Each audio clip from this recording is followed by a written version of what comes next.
A young woman named Hana slumps in the back of a taxi, looking completely wasted as her head rests heavily on her hand. She acts super hazy, mumbling about feeling dizzy. Her eyes can barely stay open as the blurry city lights pass by the window.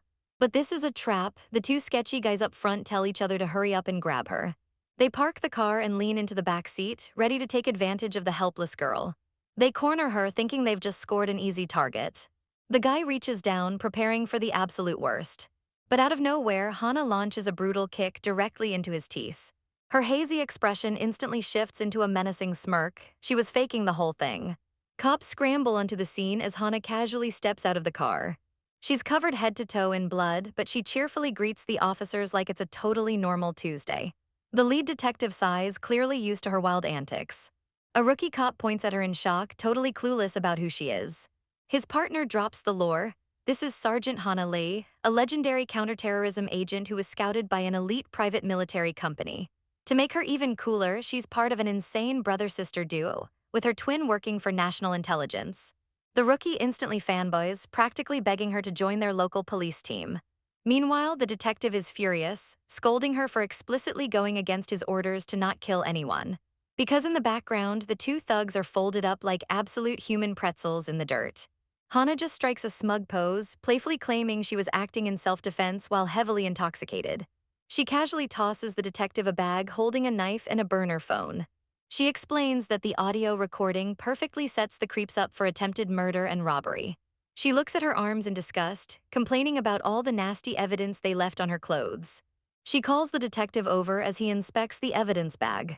Suddenly, she demands he take off his jacket.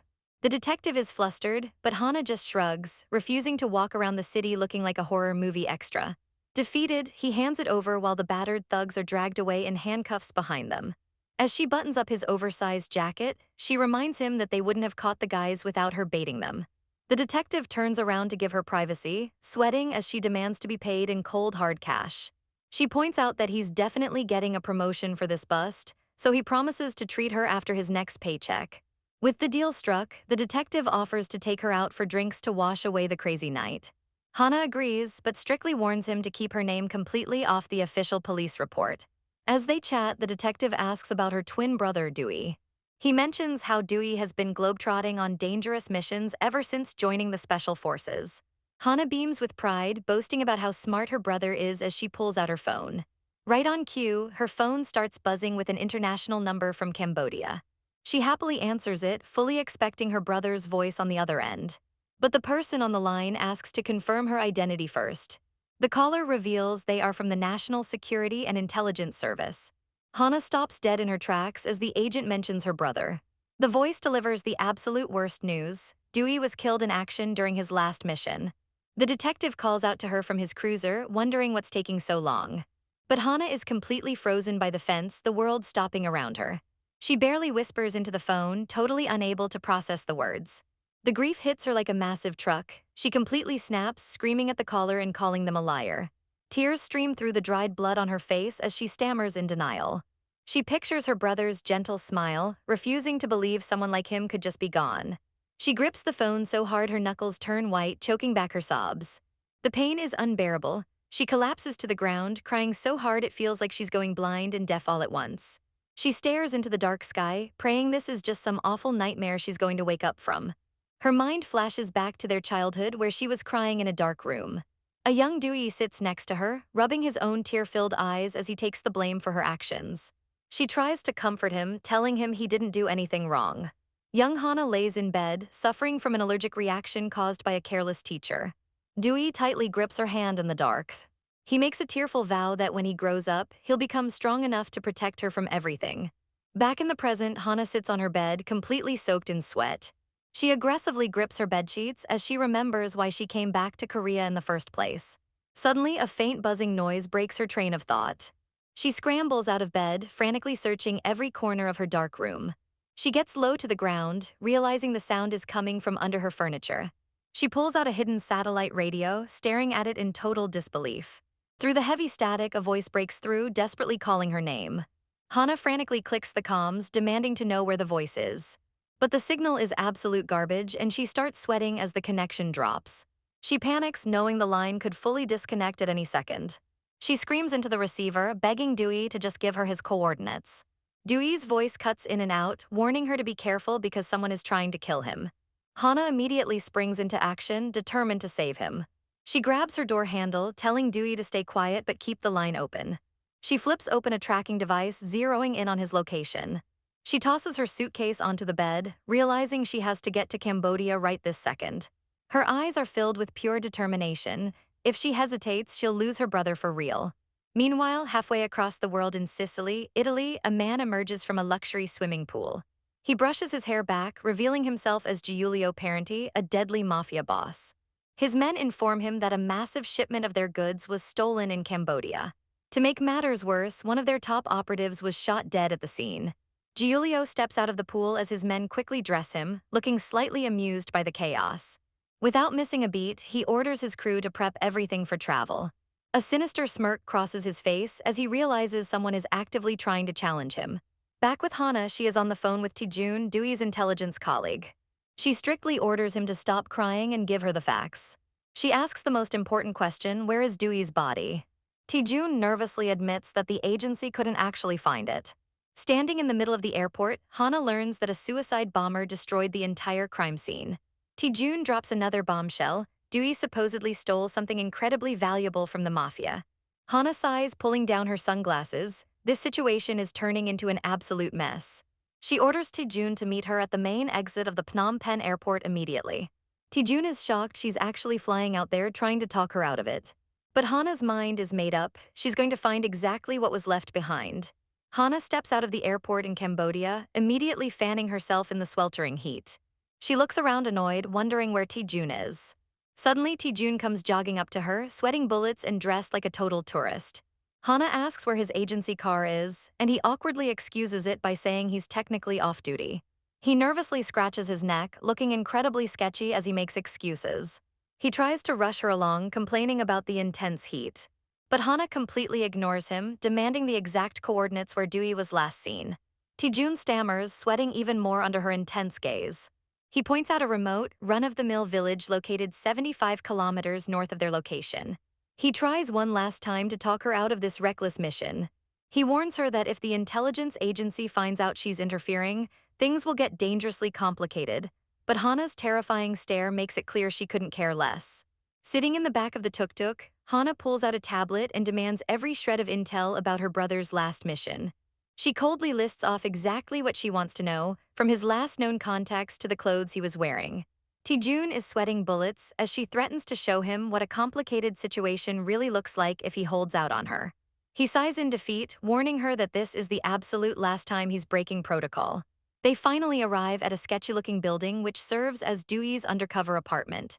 Inside, Taejun opens the fridge, noting that it's packed with energy drinks exactly like Dewey always kept it. He looks around the perfectly tidy room, taking in the neatly arranged rows of beverages and spotless surfaces. He mutters that dying in a random explosion just doesn't fit a guy this meticulous. Taejun finally spills the tea. They were tracking a highly deceptive new drug distributed by the Italian Mafia. Hana stares blankly out the window as he explains how things went totally sideways. He recalls losing contact with Dewey right before a rendezvous, only to find him acting sketchy and going rogue. Taejun reveals the massive plot twist. Dewey actually had a secret connection to the Mafia all along. But Hana isn't buying this story. She glares at Taejun, completely unsure if she can trust him. She figures he probably already snitched to his superiors about her arriving in Cambodia. She decides to play it cool, keeping him at arm's length while milking him for every drop of info she can. Closing the blinds, she realizes she has to treat this entire situation like a deadly minefield. Her eyes dart around the room, suspecting that even this apartment is already heavily bugged. She grabs the remote and aims it at the TV. She cranks the volume to the absolute max, blasting a comedy show to scramble any hidden listening devices. Looking closely at the fridge, Hana notices that the drink labels are facing the wrong way. She checks the closet and sees the clothes hangers are a total mess. Whoever tossed this place didn't know that Dewey was obsessively organized to a crazy degree. Knowing her brother, she scans the room, completely certain he left a breadcrumb trail for her. Taejun watches in confusion as she sits on the bed, holding a random lampshade. She completely ignores him, realizing the lamp base is unusually heavy. Taking off the shade, she finds a tiny, high-tech projection device hidden inside instead of a normal bulb. She explains that hitting the main switch just turns on a regular light. But pressing a hidden button on the inside activates the real hardware. She calls her brother an idiot, totally impressed by his next-level spy tactics. The projector flickers on, instantly turning the wall into a massive, glowing web of confidential files. Hana rubs her temples, realizing this insane puzzle leaves her with only one terrible option. She makes a phone call to a heavily guarded office where a man casually answers. He playfully asks if she got drunk and dialed the wrong number like a desperate ex. Hana grimaces completely over his attitude and greets him as Logan. Logan smirks, teasing her about stalking him all the way to Cambodia. But the banter drops when Hana flat out admits she needs a major favor. She paces the floor, explaining she doesn't need an investigation, just some heavy-duty backup. To sweeten the deal, she offers to trade exclusive intel on a massive case she's working on. Logan leans in, his interest fully piqued as he asks for the details. Hana drops the bomb. It involves Giulio Parenti, the ruthless head of the Italian Mafia. Logan's sinister smile grows, she officially has his full attention. He promises to meet her ASAP, realizing she's hooked a total monster of a case. Before hanging up, Hana demands a full arsenal of the high-end weapons she used to roll with. It turns out Logan is the head of Valentine's Day, an elite private military company that only takes absolute suicide missions. And when this PMC sets its sights on an enemy, they do not miss. A bright flash transitions the scene. Hana arrives at a massive, heavily fortified warehouse serving as the Valentine's Day safe house. Suddenly, she gets brutally tackled into a bear hug by a massive guy named Oslo who is crying tears of joy. He squishes her face, begging to know if she's finally rejoining their squad. Hana awkwardly pats the giant man, rejecting him and asking where Logan is. Two suited agents flinch in surprise as Hana makes her way deeper into the facility. She spots a familiar face walking up. It's Logan Valentine himself, looking sharp and incredibly dangerous in a three-piece suit. They quickly move to a dimly lit debriefing room, where high-profile targets are projected on a massive screen. Logan summarizes her wild theory. Parenti supposedly killed her brother, but she believes Dewey is actually alive and tracking the mob. He asks if she's absolutely sure Parenti is the one who kidnapped him.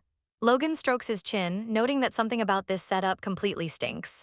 He knows Parenti isn't the type to take prisoners. He's a ruthless apex predator who just wipes people off the map. Hana bites her thumb in deep thought, pointing out one more massive inconsistency. She notes that Parenti has been tied to a massive terrorist attack from a year ago. She points to a photo on the board of a guy named Mujin Kang, demanding to know his involvement. Logan hesitates, revealing Kang is a confidential client who brought their PMC to this area in the first place. Hana spins around, aggressively demanding to know what this mysterious guy actually does. Logan shuts her down, refusing to break client confidentiality. But Hana connects the dots. Kang is a rising billionaire and Parenti is way too big to be messing with petty street drugs. She concludes that the intelligence report about her brother's mission is 100% fabricated. She asks Logan if it's possible some random thugs were just using Parenti's name for street clout. Logan agrees it's a common tactic, but wonders why her national intelligence agency wouldn't catch that immediately. Suddenly, another agent steps out from the back of the room. He mentions some fresh intel that completely flips the script. Parenti's actual high-end goods were recently stolen by a local Cambodian gang called Mesa. The agent smirks, clarifying that this time they stole the real Mafia merchandise. He extends a hand to formally introduce himself to Hana. He introduces himself as Yoon Seong-yu. He warmly welcomes her to the team. Hana looks him up and down, quietly sizing up the new guy. She shakes his hand, bluntly asking if he's half Korean. Yoon Seong smiles warmly, happy to see a fellow Korean out in this deadly territory. But Hana cuts the small talk, fiercely telling him to prove his worth if he really wants to help. Meanwhile, back at the undercover apartment, Taejun is looking around outside, wondering where the heck she vanished to. He freezes in his tracks as he spots something inside. He complains that she shouldn't be wandering around such a dangerous place alone. He zips inside the kitchen, completely exhausted and sweating from the sweltering heat. He aggressively chugs a bottle of water and slams it down on the counter. He scolds Hana, telling her to stick with him if she wants to stay alive. He rubs his forehead, heavily sighing about how clueless she is about the real situation. But Hana's voice cuts through the room, agreeing that there's a lot she doesn't know. Like the fact that Taejun is hiding massive secrets about her brother's case. Taejun turns around and completely freezes. Hana is aiming a loaded pistol directly at his chest. Her eyes are dead serious as she calls out the massive holes in his intel report. She specifically brings up the surveillance video of the supposed explosion. The footage clearly showed Dewey entering the mob building, only to be dragged back out by thugs before the bomb even went off. She corners Taejun, asking why they would violently shove her brother in front of a dashcam if they were just going to kill him anyway. Taejun looks away, sweating profusely as she points out how incredibly staged the whole thing looks. She realizes the agency pronounced him dead based on a heavily edited video clip. Taejun winces, completely trapped by her bulletproof logic. He panics, yelling that they found a scorched body wearing a suicide vest at the scene. He aggressively defends himself, claiming the remains were way too damaged for a proper autopsy. Hana keeps her gun totally steady, waiting for the real truth to come out. Taejun frantically scratches his neck, screaming that they only assumed it was Dewey because the corpse was wearing his exact dog tags. Hana scoffs, pointing out how incredibly convenient it is that they identified a completely mangled body using just a dog tag. Taejun desperately insists it's the truth. Hana lowers her gun slightly but keeps her intense glare. She coldly declares Taejun an accomplice in whatever massive cover-up this is. Taejun frantically begs her to stop snooping around, promising he'll pretend to believe her lies if she just backs off. But Hana isn't playing games. She cocks her gun, her eyes turning absolutely lethal, and orders him to tell his superiors she hasn't left the apartment since yesterday. Taejun shivers, completely terrified by her dark aura, and silently agrees. Later, Yoonseong stands by the sliding door, dramatically sighing about Taejun's heartbreaking betrayal. Hana casually ties up her hair, totally unfazed. She tells him it's way too early to call it a betrayal. She calmly states they just need to wait and see how the whole story plays out. Yoonseong changes the subject, asking if she's ready to head out now that the dead weight is gone. Hana hops onto a sleek red motorcycle. She confirms Logan sent coordinates to a safe house where the Cambodian crime syndicate Mesa is likely heading. Yoonseong grins, agreeing it's a prime location. As they prep, Yoonseong advises her to lay low until Parenty makes his move to recover his stolen goods. Hana smirks, declaring her plan to sneak in before anyone else arrives. Yoonseong smiles warmly, totally confident their side has the upper hand. Hana rolls her eyes, clearly annoyed by his cocky attitude. Suddenly, Yoonseong leans in close, totally invading her personal space. He whispers that he's taking a special interest in her. He playfully grabs his collar, joking that she's found herself quite a catch. Hana glares daggers at him. Yoonseong playfully backs off before he gets scolded again, saying he'll see her soon. He flashes a final, slightly sinister smile, hoping she makes it out alive.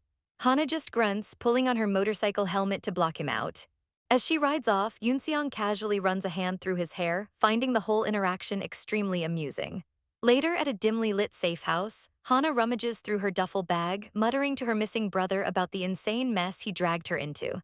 She pulls out her tactical gear, her eyes looking sharp. It's go time. She calls Logan, confirming that she's in position but the trap hasn't sprung yet. Sitting in the dark room, she admits she almost feels a little too relaxed waiting for the ambush. But then she gets down to business, resting her hand near her revolver. She asks Logan a crucial question. She asks if Yoonseong is actually a part of Valentine's Day. Logan asks what made her suspicious. Hana explains that Yoonseong wasn't wearing the signature golden badge that all PMC members carry. He looks totally out of place. Logan gives a cryptic no comment, noting that Liu is a tough guy to handle. Hana is confused, she's never heard the name Liu before. The scene flashes to Yoonseong cheerfully holding his hands up at gunpoint, revealing his English name is Edward Liu. Hana has her gun trained right on him, completely baffled by how he snuck into her dark room. Logan chuckles over the phone, proving his point that Liu is a slippery guy. Hana abruptly hangs up, keeping her focus entirely on the intruder. She demands to know why he barged in without warning. Yoonseong just smiles, claiming he loves surprising people. Hana scoffs, pointing out he didn't exactly give her a choice in the matter. She sits across from him at the table, bluntly asking why he traveled all the way out here. Yoonseong playfully claims he thought she might be bored, but Hana instantly tells him to cut the crap. He feigns hurt before finally getting serious. He admits he has his own personal score to settle with the Mesa syndicate. Hana's eyes narrow. Mesa is the exact same cartel she's supposed to be investigating. The scene shifts to shadowy figures, explaining that Mesa is a massive drug cartel gripping Cambodia. They weren't satisfied with just stealing Parenty's high-end stash. So they took it a step further and straight up murdered a member of the Sicilian Mafia to send a message. Hana stares at Yoonseong, trying to figure out how he fits into this massive gang war. Yoonseong reassures her, casually resting his chin on his hands, promising he won't get in her way. He proposes a simple deal. She takes down Parenty and he wipes out Mesa. Win-win. With the deal struck, Yoonseong suddenly makes a totally unexpected move. He yanks her close, staring intensely into her eyes, and asks if she still thinks he's just a regular Valentine's Day agent. He smiles cheekily, pointing out that he never actually claimed to be one. He leans in dangerously close to her face, whispering that he only ever promised to help her in Cambodia. A flashback shows his exact tricky phrasing from earlier. He totally played her. Hana glares back, completely unfazed by his proximity, and bluntly accepts his offer anyway. But she demands to know who he actually works for before he can answer. Her burner phone starts buzzing with an urgent call from Logan. Yoonseong leans back, looking slightly relieved by the interruption. Hana answers and Logan delivers the bad news. Mesa is finally on the move. He warns her they'll hit the target coordinates in exactly 3 hours. The cartel is rolling deep with 40 heavily armed men, a massive trailer shipping containers, and 6 trucks. Even worse, Parenty is already tracking them and is in hot pursuit. Logan asks if she can handle the absolute chaos about to unfold. The screen goes dark as Logan questions her capabilities. The scene aggressively cuts forward to Hana heavily panting, blood dripping down her face as things have clearly gone south. She slumps against a wall, surrounded by dead bodies, wondering how it all turned into such a bloodbath. A flashback takes us to 1 hour earlier. Hana drops a landmine onto the dirt road, whispering into her comms that they can't engage a force this big head-on. Crouching in the bushes, she plans to blow the tires of the lead truck and sneak into the main trailer. Yoonseong asks if she's really going to hold off an entire army until Parenty arrives. Hana lays out her brilliant 3-step plan: detonate the mines, sneak in under the cover of chaos, and wait for the Mafia to crash the party. Yoonseong playfully tells her not to die. Hana just looks confused by his sudden concern. He chuckles over the radio, admitting he's starting to like her a lot more than he expected. Hana rolls her eyes totally over his flirtatious banter. She tells him to focus up and get ready as headlights approach in the distance.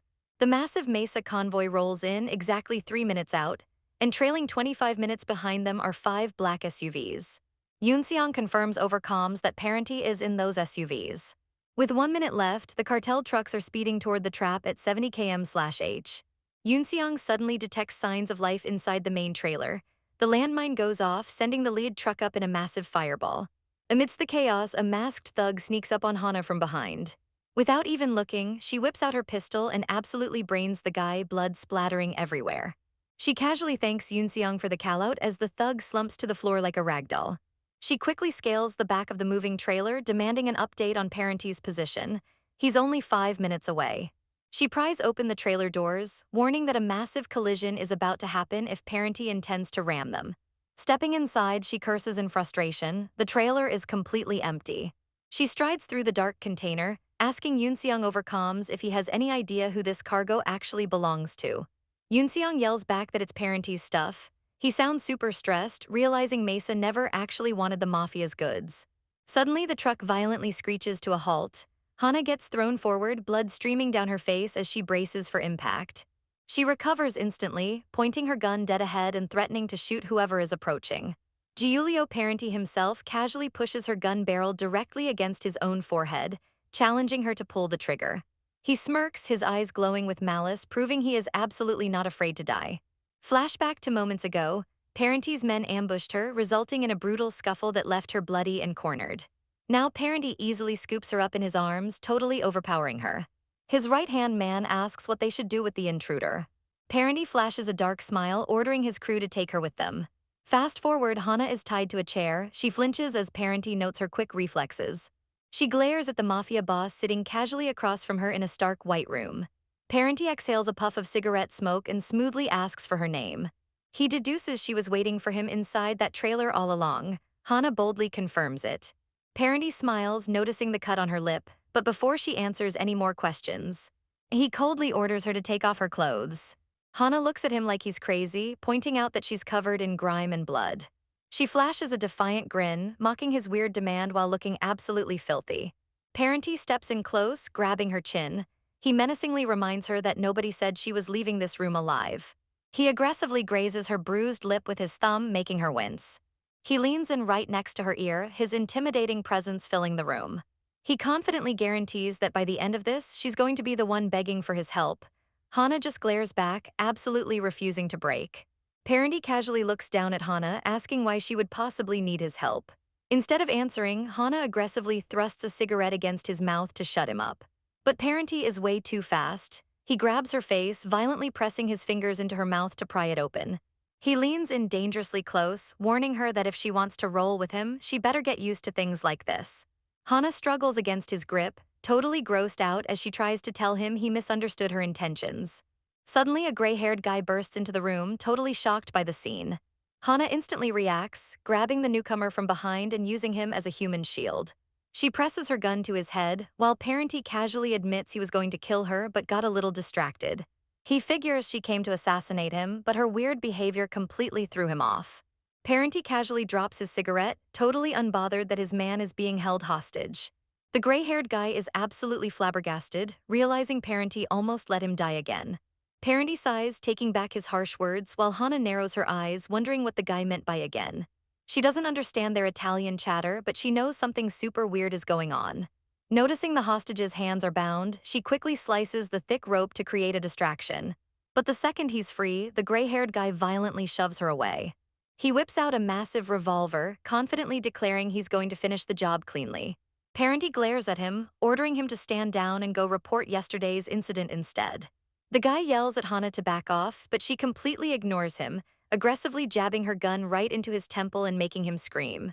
Parenti shakes his head, casually noting that his men did a terrible job of tying her up earlier. Hana makes a mad dash for the exit, absolutely determined to track down the truth about her brother. But she turns a corner and Parenti is already standing there, smiling down at her like a total boss. He gloats that she fell right into his trap, but Hana stands her ground, reminding him that she brought him into this mess. She yanks the gray-haired hostage back into a chokehold, pressing the barrel into his skull as he desperately cries out for Giulio. Parenti finally drops the games, asking what she actually wants from him. Hana catches her breath, staring him dead in the eye and demands his help. She proposes a deal. If he helps her, she'll catch the bastard who's been impersonating him. Before Parenti can answer, a local military officer steps up, interrupting the standoff. Meanwhile, back at the highway wreckage, Yoonseong looks over the destroyed cartel trucks while an officer asks what to do with the bodies. Yoonseong hands the guy a fat stack of cash, telling him to dispose of them and take all the credit for the bust. He observes the bloodbath, noting that Parenti successfully took back the weapons and the massive stash of cocaine. Now he just has one last loose end to take care of. He reaches down into a dead thug's pocket and swipes his smartphone. Grabbing the corpse's hand, he casually presses the dead man's thumb against the screen, bypassing the lock instantly. He checks the device just as someone approaches from behind. Taejun finally arrives, looking completely out of breath. Yoonseong doesn't even look up as he greets him. Yoonseong notes he hasn't seen the guy since Hana beat him up back at the apartment. He gives Taejun a totally fake smile, acting glad that he survived the encounter. But in the blink of an eye, Yoonseong draws his pistol, his voice dropping as he asks a serious question. Taejun sweats bullets as Yoonseong asks why he never mentioned that Hana and Dewey are twins. Taejun nervously stammers that he didn't think it was important. Yoonseong clicks the safety off, coldly stating that it's extremely important now. Taejun frantically defends her, pleading that she's just an ordinary citizen desperately searching for her only living family member. Yoonseong points the gun right at his chest, completely unfazed by the sob story. He warns Taejun to start making himself useful before he completely gets rid of him. As Taejun gulps in fear, a wicked smirk crosses Yoonseong's face as he calls Hana an alluring woman. He lowers the gun, looking down at the dead bodies scattering the grass. He happily announces that he's going to completely adjust his plans just for her. In his mind, he mocks her mission, essentially confirming the massive plot twist. He's the one who's been impersonating Parenti this whole time. Back at the hideout, Parenti realizes the cartel guys were taken out by a sniper, proving this was all a setup. The scene flashes to the dead Mesa goons, completely wiped out by precise long-range fire. Hana fiercely explains that her brother was tracking the imposter, which is why she orchestrated this whole chaotic meeting. Parenti raises an eyebrow, questioning her brother's involvement. He mentions the underground rumors claiming he put a hit on a Korean intelligence agent. Parenti points out that if he ordered the hit, the guy would definitely be dead. Hana agrees, confidently stating her brother is still alive. Parenti finally pieces it together. She came looking for him to confirm if he was the real killer or not. Hana smirks, clarifying that she actually came to prove he didn't do it so they could work together. Parenti realizes how much her brother means to her to pull off a stunt this insane. Hana bluntly states that she planned the entire highway ambush just to get his attention. She looks at him intensely, declaring the operation a success if she can prove she's useful to him. Parenty flashes a dangerous smile, slowly unbuttoning his shirt as he accepts her twisted proposal. He orders the gray-haired guy, Romano, to bring him something from the back. Hana keeps her revolver locked on Romano's neck, not dropping her guard for a second. Parenty casually pours a glass of liquor and offers it to her, telling her to let his man go. Hana scoffs, asking if he seriously expects her to just drink a random beverage he hands her. Parenty mocks her, pointing out that she ordered him to strip earlier, yet she won't even trust him with a drink. Hana stares at the glass, absolutely certain it's spiked with something heavy. But she's incredibly parched, and she knows she needs to build some level of trust. Figuring he won't outright kill her after their deal, she decides to take a massive risk. She downs the drink, and as the drugs instantly hit her system, she violently kicks Romano away. The room aggressively spins as she drops the glass, her vision completely blurring. Parenty watches her sway, calmly noting that his doctor is set to arrive in 30 minutes. As Hana collapses into his arms, he orders his men to make sure she gets fully treated. He specifies that they need to check every single inch of her. Fading into darkness, Hana furiously glares through her hazy vision, refusing to let this go. In her mind, she grips a set of iron bars, mentally warning him not to forget this moment. She vows to completely flip the script and do exactly what he just did to her. She promises to return all the pain and humiliation she's enduring right now. Her internal monologue screams as she lunges into the darkness, swearing she'll make him suffer. But when she finally wakes up, she realizes she isn't in a dungeon. She's sitting in a massive, luxurious bed. She looks around in total confusion, realizing they only gave her sleeping pills and actually treated her injuries. She grabs her bandaged arm, muttering about what an awful nightmare the last few days have been. She rubs her eyes, trying to shake off a dark memory bubbling up from her past. Back when she was a Valentine's Day agent, she put a highly dangerous man behind bars. The scene shifts to a dark cell, representing the 7 months he spent locked up. During that time, he constantly screamed curses at her, swearing he would eventually get his brutal revenge. Initially, Hana just snorted in contempt, completely unbothered by his empty threats. But as time passed, the paranoia began to set in, making her extremely uneasy. She reveals that the guy was eventually killed after getting swept up in a gang war. She coldly admits it was the first time she ever felt genuine happiness hearing about someone's death. She tightly grips her bedsheets, forcing herself to stop thinking about the past and focus on the present. She looks out the massive window at the night sky, absolutely determined to save Dewey no matter what it takes. Getting her head in the game, she realizes she desperately needs food for energy so she can manipulate Parenty. She steps out of bed, suddenly realizing someone changed her into an oversized button-up shirt while she was out. She curses Parenty for being a total creep. She remembers how insanely tough and intimidating Parenty was during their standoff. The guy was totally unhinged, casually putting his own life on the line just to test her. She looks down at her bandaged legs, completely baffled as to why a monster like him is keeping her alive and comfortable. She remembers he didn't exactly accept her alliance offer, making her next move super risky. She turns the door handle and steps into the hallway, accidentally jump-scaring Romano, who instantly apologizes. He awkwardly bows his head, looking genuinely terrible about their violent scuffle earlier. Hana's eyes light up with a devious smirk. She realizes this nervous guy is the absolute perfect target to coax some inside intel out of. Hana corners Romano, her aura looking like a literal venomous cobra as she warns him never to pull a gun on her again. In a split second, her terrifying face vanishes. She flashes a cute smile, promising to be the perfect hostage and asking for some food. Romano is completely thrown off by her insane mood swings but admits he's starving too. He warns her they don't have much, but she cheerfully says anything is fine. He motions for her to follow him to the kitchen. As they walk, Hana gets curious and asks who he actually is. She casually guesses he's either a trained assassin or a North Korean spy. Romano denies both, revealing he's actually former South Korean Special Forces. But now he claims he's just a biksu, Korean slang for a totally unemployed bum. Suddenly, Parenty speaks up from the balcony while lighting a cigarette. He recognizes the word biksu. He casually mentions that someone named Siyi taught him that word. Hana listens closely as Parenty adds that this Siyi person actually looks a lot like her. He takes a drag of his smoke, leaving Hana incredibly curious about this mysterious girl. A bit later, Romano serves up a gourmet-looking plate. Hana is absolutely mind-blown, asking if he used to be a professional chef. He humbly calls it a hobby, and she excitedly digs in. She looks at him in shock, realizing this gun-toting mobster is actually a culinary genius. She takes a bite and her eyes widen in pure bliss. She literally tears up because the food is just that good. Taking advantage of the good mood, Hana casually asks who Siyi is. She figures it's a Korean name and asks if she's part of the Mafia or maybe Parenti's secret lover. Romano instantly panics. He leans over the counter, deadly serious, warning her to never utter that name in front of the boss. He tells her Parenti is just going easy on her right now, so she shouldn't push her luck. Hana keeps eating, her tactical mind spinning.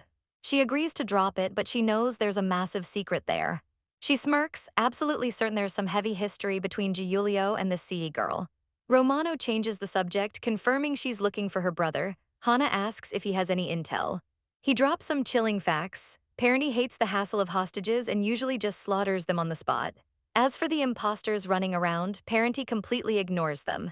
Romano explains there are so many fakes out there you'd trip over them in the street.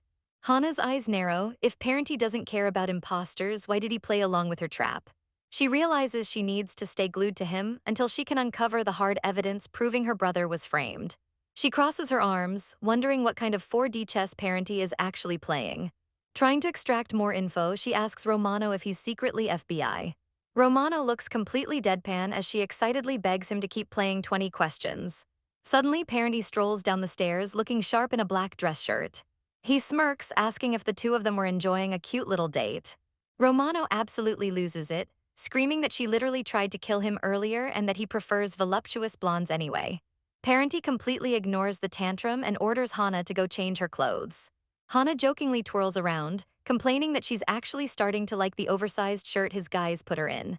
Parenti isn't amused, telling her she can't wear that where they're going. Romano realizes what's happening, noting that the preparations must be fully complete. Parenti turns away, calling her Signorina and telling her to get dressed. He reveals they're heading to a funeral. The scene shifts to a gloomy, rain-soaked cemetery. A hearse carries the body of the colleague who died in the Cambodian ambush. The Mafia crew holds a solemn, private service in his memory. Parenti stands in the pouring rain, solemnly tossing a white flower onto the casket. The men say their final goodbyes as the casket is prepared for burial. Some of the hardened mobsters quietly swallow their grief, while others completely break down in tears. As they walk away, Parenti surprisingly speaks perfect Korean, praying for the repose of the deceased. Under the umbrella, Hana looks up in surprise, asking if he really just spoke her native language. Parenti gives a soft smile, explaining that he knows the phrase means hoping the departed finds peace and liberation. He tells her they'll talk business once the service is officially wrapped up. Walking shoulder to shoulder under the rain, Hana tells him she wants to finish their conversation from yesterday. Her face hardens, finding the truth about Dewey is the only thing that matters right now. Later, back at the estate, Parenti lounges in a robe as a private chef sets a plate in front of him. Hana knows she has to keep him hooked. Parenti stares her down, noting she's still incredibly suspicious of him. He casually invites her to ask whatever she wants, promising to give her answers. Leaning on the table, his eyes completely darken as he demands to know exactly what she wants from him in return. Hana says she wants a lot. Parenti tells her to narrow it down to 3 wishes, depending on what they are. Without hesitating, her first demand is for his help in tracking down her brother, Dewey. Second, she wants him to help hunt down whoever explicitly targeted him. Parenti suddenly looks around like a lost child, asking where his food went. Hana glares at him, completely unamused by his sudden lack of focus. Parenti's demeanor instantly snaps back to deadly serious. He orders every single servant to get out of the room immediately. Feeling the sudden shift in the room's energy, Hana subtly scopes out her steak knife. As Parenti stands up and approaches her, she notes how funny this entire situation is. She subtly slides her hand closer to the blade, keeping her eyes locked on him. She admits she has top-tier intelligence officers working for her, yet none of them could dig up a single fact about him. Parenti's eyes gleam with absolute menace as he gives her a chilling warning. In a flash, he violently grabs her by the throat, pinning her back against the table. He snarls that taming dangerous, insolent animals is his specialty. He leans in, pinning her down, whispering that her wild attitude is making him very excited. Hana sweats, realizing this guy is infinitely more unhinged than she calculated. She asks if he slaughters his pets once they're tamed. Parenti corrects her, he only kills the ones who pretend to be tamed. His mind immediately visualizes how he'd dissect them. Hana struggles against his iron grip, asking why his hand is still wrapped around her windpipe if they're making a deal. Parenti drops a massive bombshell. They recovered her bag near the highway crash site. Inside, they found a video showing a man named Gavin Smith, and he was caught on tape standing right next to Dewey before the explosion. Parenti tightens his grip, demanding to know if she's seen the footage. He interrogates her, fiercely asking what her exact relationship is with Gavin Smith. Hana gasps for air, her mind racing as she connects the dots. She remembers seeing a limping man following right behind Dewey in the video. Since Dewey was the only one strapped with a bomb, she originally assumed the limping guy was just an enemy informant. But Parenty reveals the limping man's true identity, Gavin Smith, a former elite FBI agent. Parenty explains that Smith was top tier, but he holds a massive, burning grudge against the Mafia boss. Parenty once manipulated Smith into waging a brutal war against the Russian Red Mafia, completely wrecking New York City in the process. Smith wanted Parenty fully eliminated for playing him. But then Smith suddenly quit the FBI and vanished like a ghost, only reappearing in that exact video. And worst of all, he reappeared standing shoulder to shoulder with her brother. Hana's hand furiously shakes as she grabs the steak knife. She refuses to believe Dewey would willingly work with a rogue agent. Parenty's face is cast in pure darkness as he explains that he has enemies literally everywhere. He wouldn't even trust God himself. And now her brother is magically tied to an ex-FBI agent whose sole life mission is to kill him. Parenty looks down at her, asking why on earth he should trust her to track down a brother who is currently conspiring against him. Hana grips the blade, absolutely seething. She realizes Dewey was just being used as a pawn. She finally snaps. She wildly swings the blade right at Parenty, screaming that she's heard enough. She fiercely declares that just like he cares about his mob family, she values her brother's life way more than her own. She presses the knife right against Parenty's bare chest, completely unafraid. She vows that Dewey would never betray his own agency. She glares fiercely, turning the tables and stating that he's the one she's suspicious of, not her brother. Parenty just stares at her, completely silent as she makes her final stand. She points out that he has zero reason to believe her anyway. To him, she's just a total stranger. It's an alien entity he can't even identify. But she drops her guard, her eyes burning with pure conviction as she finally introduces herself properly. "My name's Hana Lee." Romano casually loads his gun, revealing he's actually a mercenary working for Valentine's Day. He tells her his official alias is One, leaving Hana totally startled by the sudden plot twist. He basically calls her out, assuming she has no idea how deep this conspiracy really goes. Hana furiously scratches her head, wishing she had the power of an FBI agent to just shut this all down. She mutters that if she had that kind of authority, none of this would have happened, but suddenly a voice interrupts. Parenty speaks up, his voice dangerously calm. He completely corners her against the wall, towering over her and admitting that she fascinates him more every day. Hana nervously clutches a small knife behind her back as Parenty leans in close. Without warning, he violently pulls her into a passionate kiss. But Hana isn't playing along. While their lips are locked, she secretly drives the knife right into his side. She quivers, her hand shaking as the blade sinks into his flesh. But Parenty is an absolute psycho. He doesn't even flinch, smiling as he actually tells her to push it in deeper. Hana breaks the kiss, looking at him in pure horror. Parenty pins her to the floor, whispering that he's developing a deeply sinful interest in her. Hana shoves him off, screaming at him to cut the crap. She fiercely reminds him that she's not here to kill him, she just wants answers. Sitting on a chair, she completely ignores his bleeding wound and points out the heavy shackles around her ankles. She asks him to take them off, but Parenty chuckles, knowing she's a total beast who could easily break out if she really wanted to. He casually stitches up his own stab wound with zero anesthesia, telling her it's in her best interest to stay put. He flashes a dark smile, warning her that there's no telling what he'll do to her if she tries to escape. Hana stews in frustration, annoyed that her master plan keeps getting completely derailed. She assumed Parenty was just a regular, predictable mobster she could easily manipulate. But this guy is completely unhinged, she severely miscalculated. Changing the subject, Parenty tosses her a file on the rogue FBI agent, Gavin Smith. Hana leans forward, demanding to know how to track the guy down. She confidently states she could easily find him if she put her mind to it, but asks the golden question: why does Smith want her dead? Parenty's men suddenly flinch as Hana totally loses her temper, cursing him out. Her fists tremble in the cuffs, but she forces herself to calm down, knowing Parenty is just testing her limits. Exhausted, she flops onto the couch and bluntly asks when he's going to let her go. Parenty casually states he'll hold her hostage until she fully earns his trust. He corrects himself, deciding to call her his prisoner instead. He buttons his shirt, his eyes gleaming as he notes that a prisoner is someone he can get rid of at any moment. Later, Hana sits alone in her room, her tactical mind working in overdrive to plan an escape. She calculates that she could easily knock out the two guards and dive out the window in seconds. But suddenly, Parenty presses a gun straight to the back of her head, completely busting her. He adjusts his glasses, warning her that they'll treat her with respect as long as she acts civilized. Hana instantly switches gears, letting out a totally fake, awkward laugh to play it cool. Parenty covers his mouth, actually snickering at her terrible acting. Looking at a table, Hana spots all her confiscated tactical gear, phones, and IDs perfectly laid out. The scene shifts to Parenty sitting alone in his luxurious office, reviewing her file. He remembers the very first moment he saw her, holding a gun to his head with pure murder in her eyes. But instead of fear, he felt a twisted sense of liberation.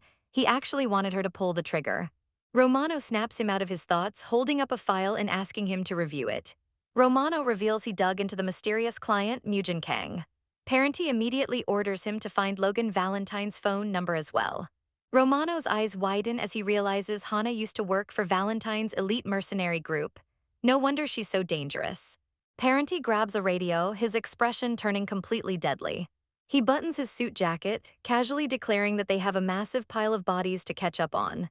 Back in her room, Hana sits in an oversized cat shirt, completely miserable because she's now handcuffed by her wrists too. She violently thrashes around on the bed like a feral animal, screaming for the guards to release her. She flops back, sweating profusely because she has to use the bathroom so badly it's becoming a literal disaster.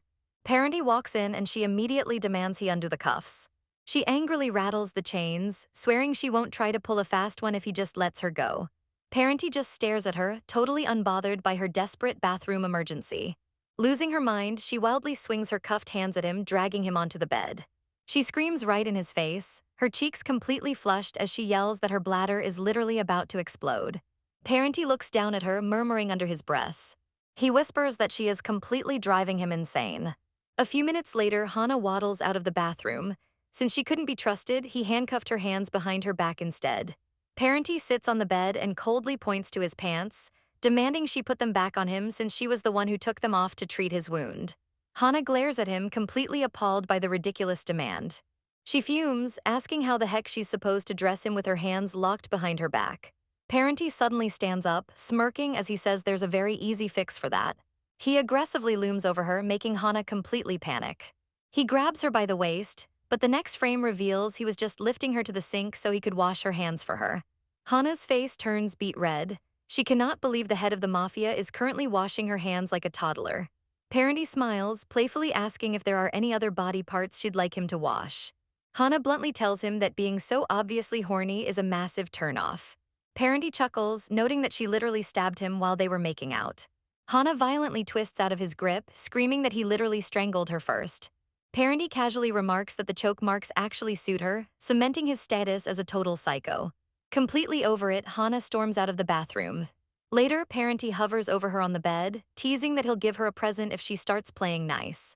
He pulls out a tactical radio. Hana's eyes go wide. It has to be a message from her brother. Parenty holds it back, reminding her of the absolute #1 rule, play nice. He casually slips it back into his pocket, acting like he's going to walk away. Hana completely loses her mind, screaming no. She springs forward, tackling the Mafia boss right onto the mattress. In a genius tactical move, she forcefully smooches him to completely short-circuit his brain. As he's distracted, she swiftly flips him onto his back, pinning him down. She fiercely reaches for the radio that fell onto the sheets, just inches away from victory. But Parenty is way too strong. In a flash, he easily reverses the hold and pins her right back down. He grabs the back of her head, completely dominating the scuffle.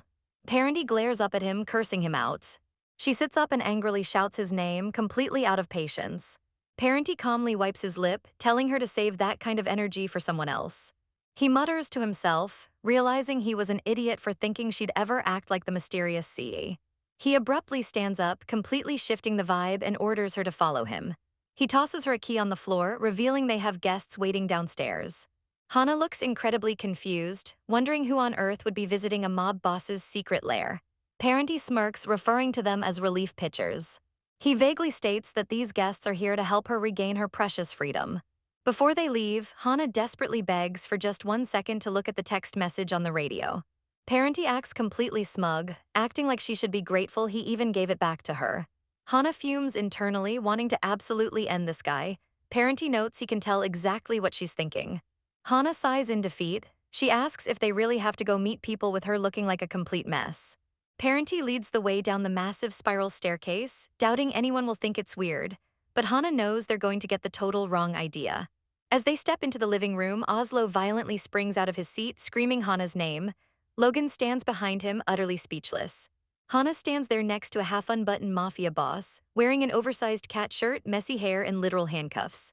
She drops her head in pure exhaustion, knowing her old crew definitely just assumed the absolute worst. Hana glares at the Valentine's Day agent, confused why he's suddenly speaking perfect Korean. He casually pats the couch, inviting her to sit next to him. But Hana completely shuts him down, raising her cuffed hands to remind him she's literally shackled. She coldly points out that she's currently a prisoner.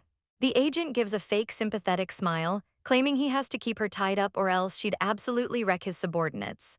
Hana sits down, demanding to know why his mercenary squad is even here. He explains that Parenti called them in, then asks if she's holding up okay. Hana flashes a totally demonic grin, bragging that she managed to plunge a knife right into the Mafia boss's shoulder. The agent quickly cuts to the chase, getting ready to interrogate her. He stares her down, asking if she is the legendary agent known as One. Hana plays hard to get, asking why it matters as she eyes his drink. The agent looks genuinely stressed, waiting for her answer. She finally admits she used to use that alias, but not anymore. Hearing this, he sighs in relief, confirming she isn't secretly working for the FBI. Hana immediately pivots, asking what her old boss Logan is planning.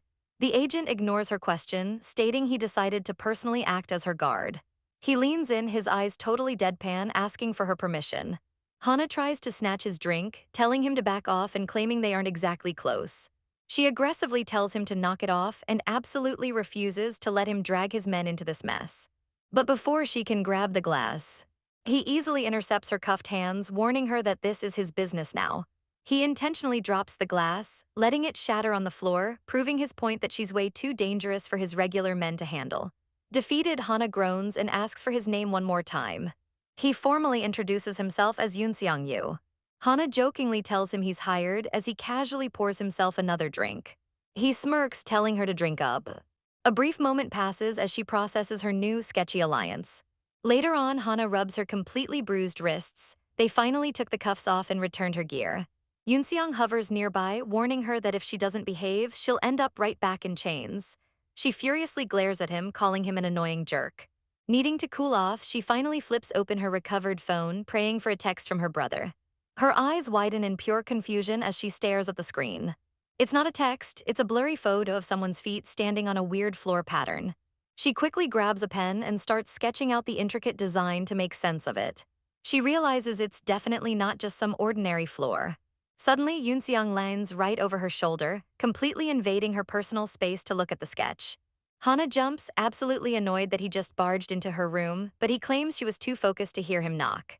She glares at him, totally unamused by his ninja skills. Yoon-seong points out that he knows exactly what the pattern is, it belongs to moon shipping. He drops onto the couch, explaining he didn't even look at the floor in the photo. He tapped the screen, pointing out a tiny, hidden logo in the corner. Hana is mind-blown by his eagle eyes. She realizes if the photo is real, her brother is currently trapped on a massive cargo ship. Yoon-seong suddenly grabs her face, stating he's glad she made it out of her meeting with Parenti alive. He admits he wasn't sure the Mafia boss would spare her once he got a good look at her. He tightens his grip, revealing that someone with her specific look is a massive psychological trigger for Parenti. Hana swats his hand away, demanding to know what he's talking about. Yoon-seong sighs, preparing to drop some heavy Mafia lore. He explains that Parenti is former Italian Special Forces, who now runs a global medical drug empire from his Sicilian mansion. But Parenti has a major weakness. He gets incredibly unhinged around Asian women with long black hair. It all stems from his ultimate enemy, the boss of the Red Mafia, whose wife just happens to be Parenti's ex-lover. Hana is absolutely stunned by this wild mafia soap opera. Yoon-seong reveals the ex's name is Si Jang, and Hana is practically her doppelganger. He fiercely warns her to never mention that name around Giulio Parenti or she's dead meat. But Hana's tactical brain instantly lights up. This dangerous resemblance is the ultimate trump card. Yoon-seong sees her gears turning and decides to hit her with one more piece of crucial intel. He reveals the next location they need to investigate. The scene cuts to Parenti emerging from a luxurious pool, looking like an absolute Greek god. Hana suddenly bursts onto the patio, confronting him about an exclusive party happening on a moon shipping yacht. Parenti looks slightly surprised that she already dug up that classified info. He asks how she ditched her Valentine's guard, but she brushes it off, promising she isn't here to cause trouble. She confidently marches up to the pool's edge, demanding he take her to the party with him. She knows Moon's CEO, Mujin Kang, is hosting the event and she needs to be there. She explains that her brother is currently hunting Kang, highly suspecting the CEO is the one impersonating Parenty's mafia operations. Parenty just stares at her from the water, listening as she lays out her master plan. She insists she has to meet the CEO face to face to uncover the truth. Parenty completely shuts her down, calling her ridiculous. He splashes water as he turns his back, totally dismissing her and telling her to go back to her room like a good girl. He wades through the pool, coldly stating that an elite mafia gathering isn't something she can just crash. But Hana is relentless. She kneels by the edge, desperately offering to catch the imposter for him. Parenty doesn't even look at her, bluntly stating he's not interested. Hana is losing her mind, screaming at him and asking why he isn't jumping at the perfect bait. Parenty stops, looking back over his shoulder to deliver a massive reality check. He already knows exactly who the impersonator is. He drips with water, mocking her for actually thinking she possessed exclusive intel. He pulls her dangerously close to the water, giving her a sinister smile. Parenty turns around again, revealing he's known about the fake operations this entire time. Hana freezes, realizing the mafia boss had been secretly pulling strings in the shadows while playing dumb. She curses herself, knowing a guy this powerful would never just sit back and let his empire get hijacked. She fumes, asking why he kept her completely in the dark while she scrambled for answers. Parenty gives her a patronizing look, bluntly asking why on earth he would ever report to her. Hana glares daggers at him, her pride taking a massive hit. She mutters to herself in Korean, completely disgusted that she actually started to trust this manipulator. Parenty watches her ramble, annoyed, and demands she speak English. Hana loses it. She marches right into the shallow water, fully clothed, yelling at him for stringing her along like a puppet. She furiously jabs her finger directly into his bare chest, asking if this was his twisted revenge for her stabbing him earlier. Parenty lanes his face inches from hers, warning her to drop the foreign language, but she fiercely refuses to conform to his rules. He grabs her head, completely dominating the argument as she stubbornly fights back. She viciously vows that if his imposter touches her brother, she will personally murder them both. Parenty's face darkens. He completely snaps, violently shoving her away and screaming at her to get out of his sight. But Hana is a literal honey badger. She refuses to back down. Instead of retreating, she totally tackles him, dragging the mafia boss completely underwater in a chaotic splash. Beneath the surface, she wonders why he's acting so emotionally volatile. She realizes he might just be projecting all his toxic baggage about his ex-lover onto her. They break the surface, and surprisingly, Hana wraps her arms around him, calmly asking what's actually bothering him. Parenty looks completely stunned, his intense rage melting into genuine confusion at her sudden gentleness. He regains his composure, pushing her away and warning her she crossed a major line. He coldly tells her she needs to check into a hospital because she keeps mistaking him for someone who actually cares. He stares at her soaked figure, firmly stating that she and his ex are completely different people. Hana calls total BS. She bumps against him, brutally calling him out for acting like a pathetic abandoned dog. Later, Parenty crouches by the pool edge, calmly telling her to get out of the water. He gives a soft, genuine smile, admitting he actually missed her when she ran off earlier. He reaches his hand out to help her up, while she scoffs at his insane mood swings. Staring deeply into her eyes, he finally caves, asking if she truly wants to attend that dangerous yacht party. Still in the pool, Parenty wraps his arms around Hana from behind, telling her she should attend the yacht party as his official date. He leans in close, whispering that absolutely no one would be foolish enough to mess with his woman.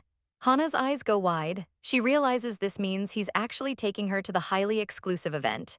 Parenty smiles smoothly, confirming that since he's doing her a massive favor. Hana immediately completely ruins the romantic tension by pretending to suddenly feel sick. Parenty blinks in surprise, completely thrown off by her terrible acting. He looks at her in disbelief, wondering how someone as tough as her gets sick this easily. The next day, he tells her to get ready because they're heading out together. He throws shade at her casual outfit, hoping she isn't planning to go to a high society party looking like that. Hana completely ignores his snark, enthusiastically pointing out a random street boutique and dragging him toward it. Parenty and his suited bodyguards look absolutely deadpan as she practically skips inside. He watches her from the car, muttering that she claimed she'd only wear the outfit once and didn't need a fashion show. Inside, Hana is having a blast picking out cheap clothes while her guards look completely miserable. She flips through the racks, casually noting that picking out the actual clothes is the easy part. What she really needs is an outfit that perfectly conceals her concealed weapons while keeping them accessible. Suddenly, Parenty appears right behind her shoulder, whispering that she'd be better off going naked. Hana just laughs it off, bragging that with her bangin' body, she'll look amazing in literally anything. Parenty grabs her by the shoulders and physically drags her out of the cheap store. His bodyguards follow right behind them, absolutely loaded down with designer shopping bags.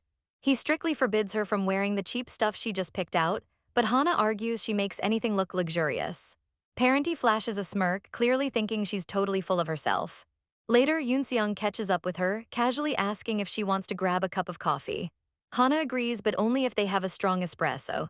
At the cafe, Yoonseong drops the friendly act, getting straight to business.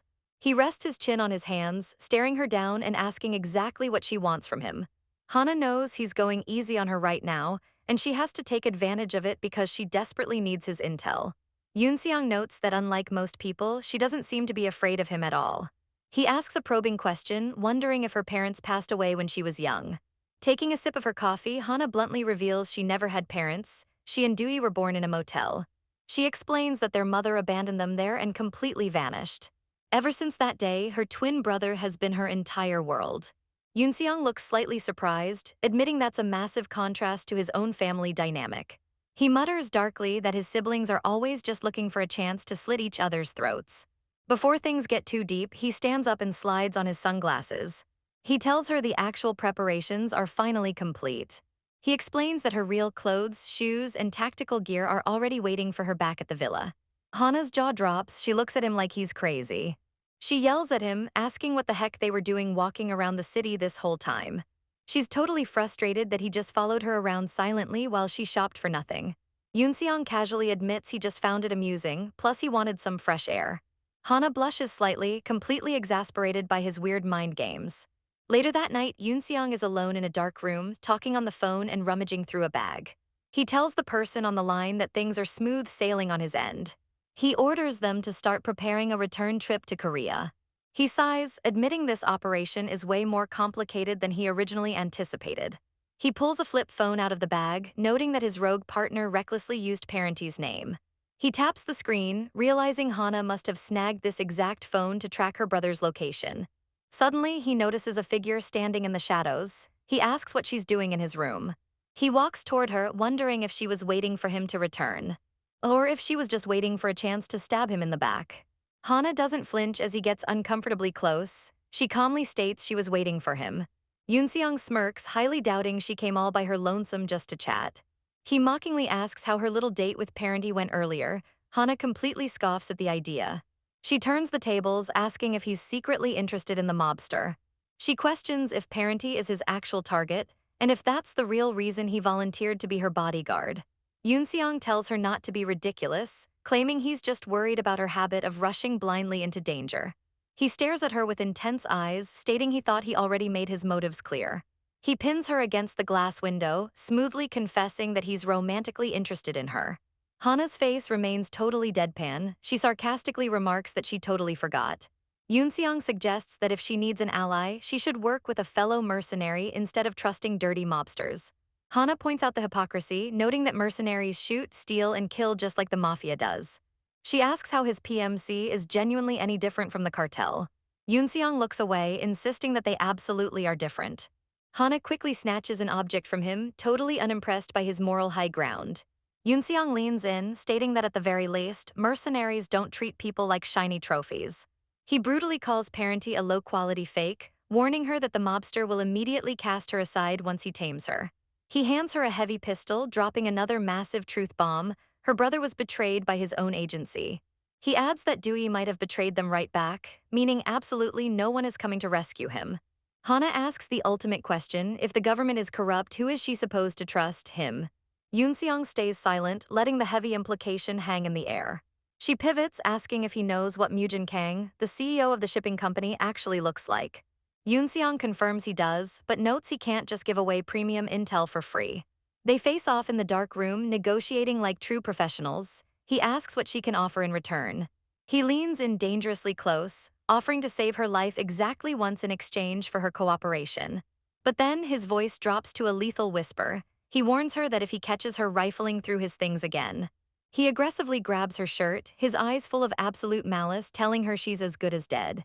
He suddenly backs off and tosses her the tracking flip phone, warning her not to touch his stuff again. Hana catches it smoothly, flashing a sharp smile and declaring she doesn't trust him one bit. Later, Parenti invites them both to a private outdoor dinner. The three of them sit around the luxurious table in agonizing, absolute silence. Hana suspiciously inspects her food, bluntly asking Parenti if he poisoned it. She sarcastically asks if a big mafia boss doesn't even have a dedicated food taster. Parenti looks completely unimpressed, asking if she means like the ones medieval kings used. He cuts the tension, asking if she actually wanted to tell them something important. He knows she wouldn't instigate this awkward dinner without an ulterior motive. But Hana just stares at him, realizing he's the one holding the cards. Parenti smoothly announces that they'll be wrapping things up in Cambodia very soon. He folds his hands like a supervillain, dropping a massive bombshell. Their next destination is Macau. Hana violently slams her hands on the table, springing up and yelling that they aren't going anywhere. She furiously reminds him that she came to Cambodia specifically to find her brother. Parenti calmly explains that the cruise ship she's looking for is currently heading straight to Macau, which is exactly where the party is. Hana asks when the ship left. Parenti coldly replies it departed 2 weeks ago.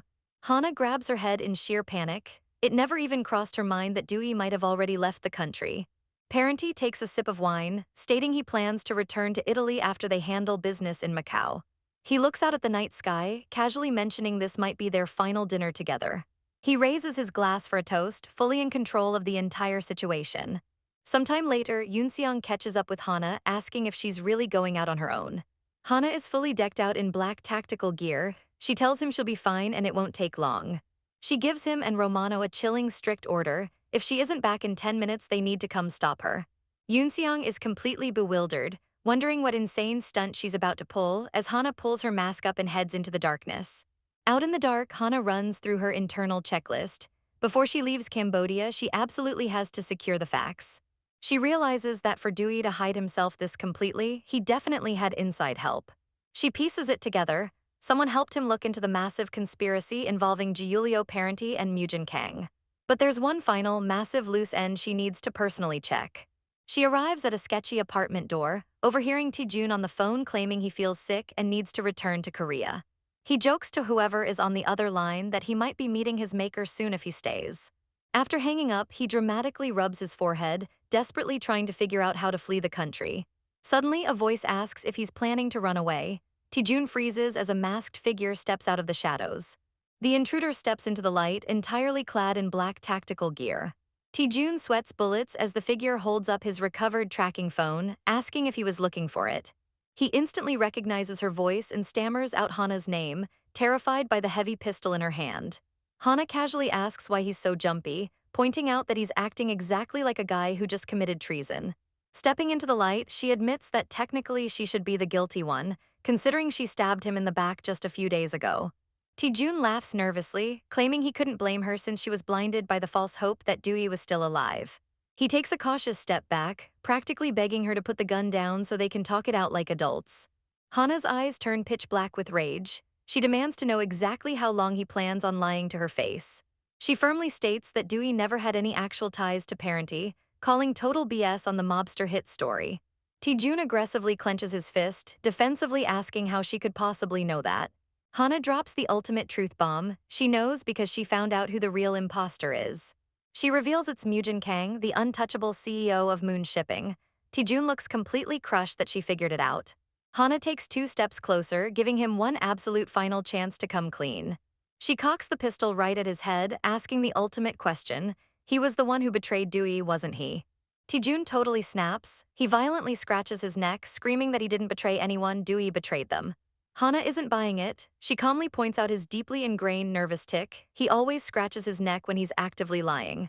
Accepting his fate as a traitor, she raises her gun, fully prepared to pull the trigger. Suddenly, the sound of a gun cocking echoes through the apartment. Someone bursts through the door, yelling at Taejun to run. Hana glares over her shoulder. The scene flashes outside the door, where 3 of Yoonseong's men are currently stationed. Back inside, Hana pulls down her mask, her voice dripping with venom. Yoonseong's guards completely bust through the door, guns drawn, only to find the room totally empty. Earlier that day, before Hana's rogue mission, she aggressively grabbed Yoonseong by the collar. He yelled in panic, completely shocked by her insane speed. The scene cuts to them calmly sitting in the safe house. Yoonseong confirms he sent her the blurry photo. He tried looking into Mujin Kang, but strangely found absolutely zero intel. He casually wipes his face, sighing that it was the absolute best piece of evidence he could scrape together. He explains that Moon Shipping is fiercely protective of their CEO, scrubbing even grainy photos off the internet. He reveals Kang wasn't even in the line of succession until his half-brother stepped down. The flashback shifts to Logan Valentine casually chatting on his phone. He confirms that he actually received an ultra-rare VIP invitation to Kang's upcoming yacht party. He guesses the whole event is just going to be a massive corporate sales pitch. Or a high-level networking trap. Parenty practically gags, finding the idea of socializing with these fakes totally repulsive. Logan completely agrees. Back in the safe house, Yoon-seong points out the burner phone sitting on the table, noting that Hana found herself a very unusual accessory. He lifts the phone, confirming it belongs to her old Valentine's Day colleague. He warns her to be incredibly careful. The flashback shows Hana brutally taking down her old squad mates, putting Cyril in the hospital for a month and nearly slitting Carlo's throat. Yoon-seong pours himself a glass of wine, mocking Parenty for getting easily bested by her. Parenty smiles darkly, claiming he let it happen because right now, they're working toward the exact same goal. Yoon-seong warns him that absolutely nothing good will come of people seeing the legendary Mafia boss and a rogue agent working together. He specifically warns him about showing up to the yacht party together. A quick flashback shows Romano completely panicking, screaming for a doctor as he supports a heavily bleeding Hana. Hana practically growls at him to shut up, telling him it's literally just a graze. But Romano is freaking out, claiming she needs a blood transfusion immediately. It turns out Hana actually did get shot during the ambush. She collapses onto the couch, admitting she had suspicions about the setup but couldn't leave Cambodia without totally confirming the truth herself. She reveals her ultimate heartbreak. She literally cannot believe Taejun, her agency partner, actually betrayed her brother. She mutters angrily about how he just completely ran off and left her in the dark. She angrily admits she was going to give Taejun the benefit of the doubt, right up until he tried to flee the country. Yoon-seong looks at her back, recalling that she asked for exactly 1 hour of free time because she had somewhere to go. She glares at him, sarcastically asking if her coming back a bloody mess was part of his grand master plan. Yoon-seong sets a heavy medical kit on the table. She tells him to just leave it and go, but he flat out refuses. He pulls out a terrifyingly huge syringe. Hana sweats, hoping it isn't a sedative. He assures her it's just a heavy-duty antibiotic. He kneels in front of her, preparing to administer a local anesthetic so he can properly patch her up. He calmly states that despite her monstrous reputation, it looks like she bleeds just like everyone else. He strictly tells her he doesn't want her walking around his safe house, dripping traces of other people's blood everywhere. Hana scoffs, totally confused by his weirdly specific concern, pointing out that the people she bled on are definitely already dead anyway. Yoon-seong completely rips her shirt open to expose the wound, bluntly asking why that matters. He looks up at her, intensely stating that he'd be even more pissed off if she came back covered in the traces of dead men.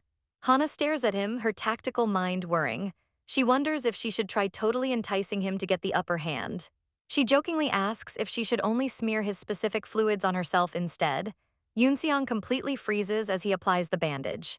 In the blink of an eye, she violently shoves her thumb directly into his mouth. She pins him back, straddling his legs. She warns him not to say things he doesn't actually mean. She leans in close, ordering him to go straight back to Korea the absolute second he finds Dewey. She presses her thumb harder against his lip, demanding he confirm he understands the mission. She realizes that now that Taejun is a confirmed traitor, her absolute last remaining tool is Giulio Parenty. She rests her head on Yoon-seong's shoulder, wrapping her arms around his neck. She notes the insane irony. Parenty is the man who constantly hurts her. Yet he absolutely hates seeing anyone else hurt her. The scene cuts to Hana slumping on the bed, utterly exhausted. The only remaining question is how to perfectly execute her endgame. Back at Taejun's apartment, he's totally freaking out. He realizes he has zero reason to stick around Cambodia now that his cover is blown. The lights in his room begin to heavily flicker, making him panic even more. The scene flashes to the agency's top-tier server room, where the lights are also going absolutely crazy.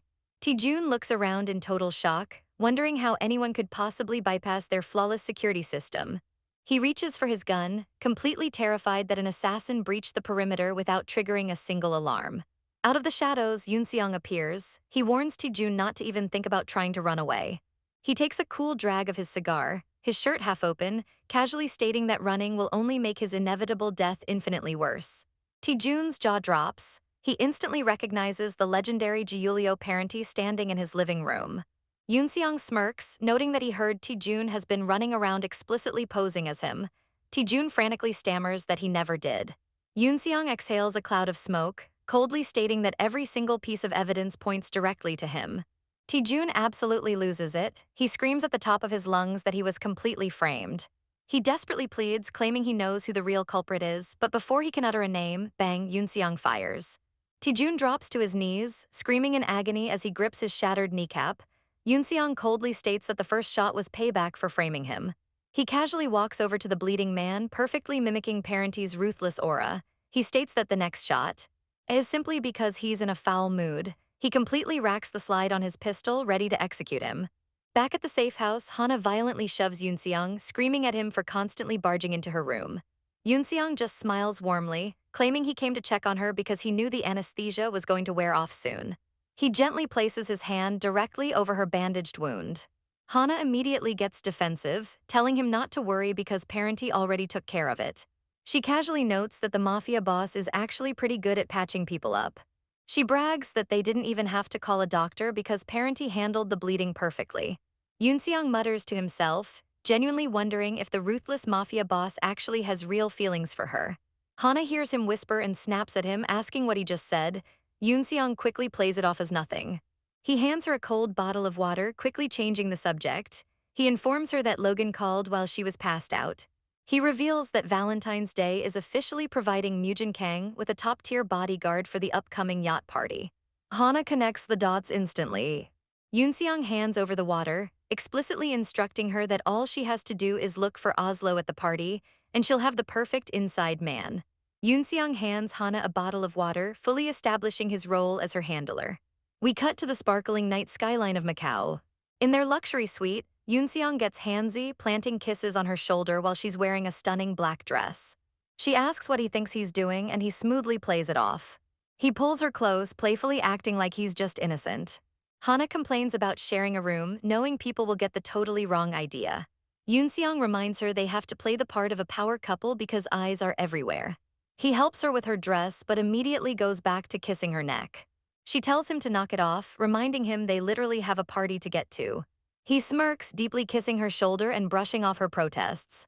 He lifts her chin, admitting he doesn't even want to go to this event. But if they have to, he wants her looking absolutely flushed so every eye in the room is glued to her. They share a steamy kiss, though Hana questions if this is really necessary for the mission. Falling back onto the bed, she realizes in a game of deception, the person who thinks they have the upper hand always strikes first. She asks if their target, the mysterious Mujin Kang, is going to come looking for her tonight. Yoonseong gives a vague answer, effectively shutting down the business talk. He declares they've done enough talking and goes right back to kissing her. Hana realizes he's been way more aggressive since that first night. It's like he no longer feels the need to carefully size her up. Her tactical brain goes into overdrive, wondering if she should just play along. She calculates that if she lets him get excited and think he's in control, he might finally drop his guard. A bit later, a delivery arrives at the door. Yoonseong presents her with her equipment for the night. He hands over an ornate, luxurious jewelry box. Inside is a stash of weaponized bling, a sedative-laced bracelet, a miniature bomb necklace, and lethal hairpin daggers. He asks for her opinion on the gear. She puts it all on, looking absolutely breathtaking and incredibly dangerous in her high-slit dress. She asks about the cruise ship they're supposed to board. Yoonseong explains it's just a decoy display. The real pre-party is happening tonight at a land venue.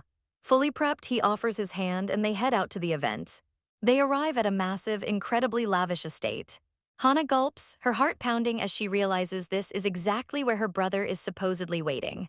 Walking into the massive crowd, Hana feels totally awkward because literally everyone is staring at them. Yoonseong smoothly teases that they're only looking because she looks beautiful when she's flustered. She completely denies being affected by him at all. He touches her cheek, playfully asking why she looks so delectably flushed then. She tries to deflect but suddenly freezes and calls out a name, Giulio. Parenti is standing on the stairs, but he isn't alone. He's accompanied by a pregnant woman and a very dangerous-looking man. Hana is completely shocked as she recognizes the woman. It's Si Jang, Parenti's former lover, who is now married to the absolute boss of the Red Mafia. Hana instantly connects the dots.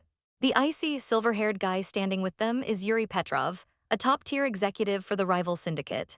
Sidi spots Hana and casually greets her using her highly classified mercenary alias, 1.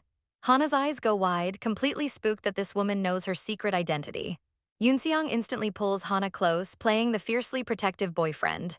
Parenty glares at him, accusing Yoonseong of putting on a show just for his ex's benefit. Yoonseong deflects, telling him he's reading way too much into it. Yoonseong spots another familiar face in the crowd, Cyril Kuzmin, Petrov's brutal enforcer. He hasn't seen the absolute tank of a man since he put him in the hospital years ago. C totally ignores the intense mafia beef, acting like a completely normal, friendly girl. She speaks in Korean, calling Hana absolutely gorgeous. Parenty cuts the pleasantries, telling Yoonseong they need to talk privately. Yoonseong orders Hana to stay put and absolutely not move an inch. He refuses to let her explore until they've finished sweeping the area for threats. He leaves Cyril behind to guard CE while the bosses talk. The second they leave, CE completely drops the innocent act. She blankly stares at Hana, utterly unbothered by the heavy mafia tension. She grabs Hana's arm, dragging her inside to find some AC. She flashes a dazzling smile, telling Hana to let the boys drink themselves silly outside. Walking inside, CE's tone gets incredibly dark. She reveals she hates open spaces.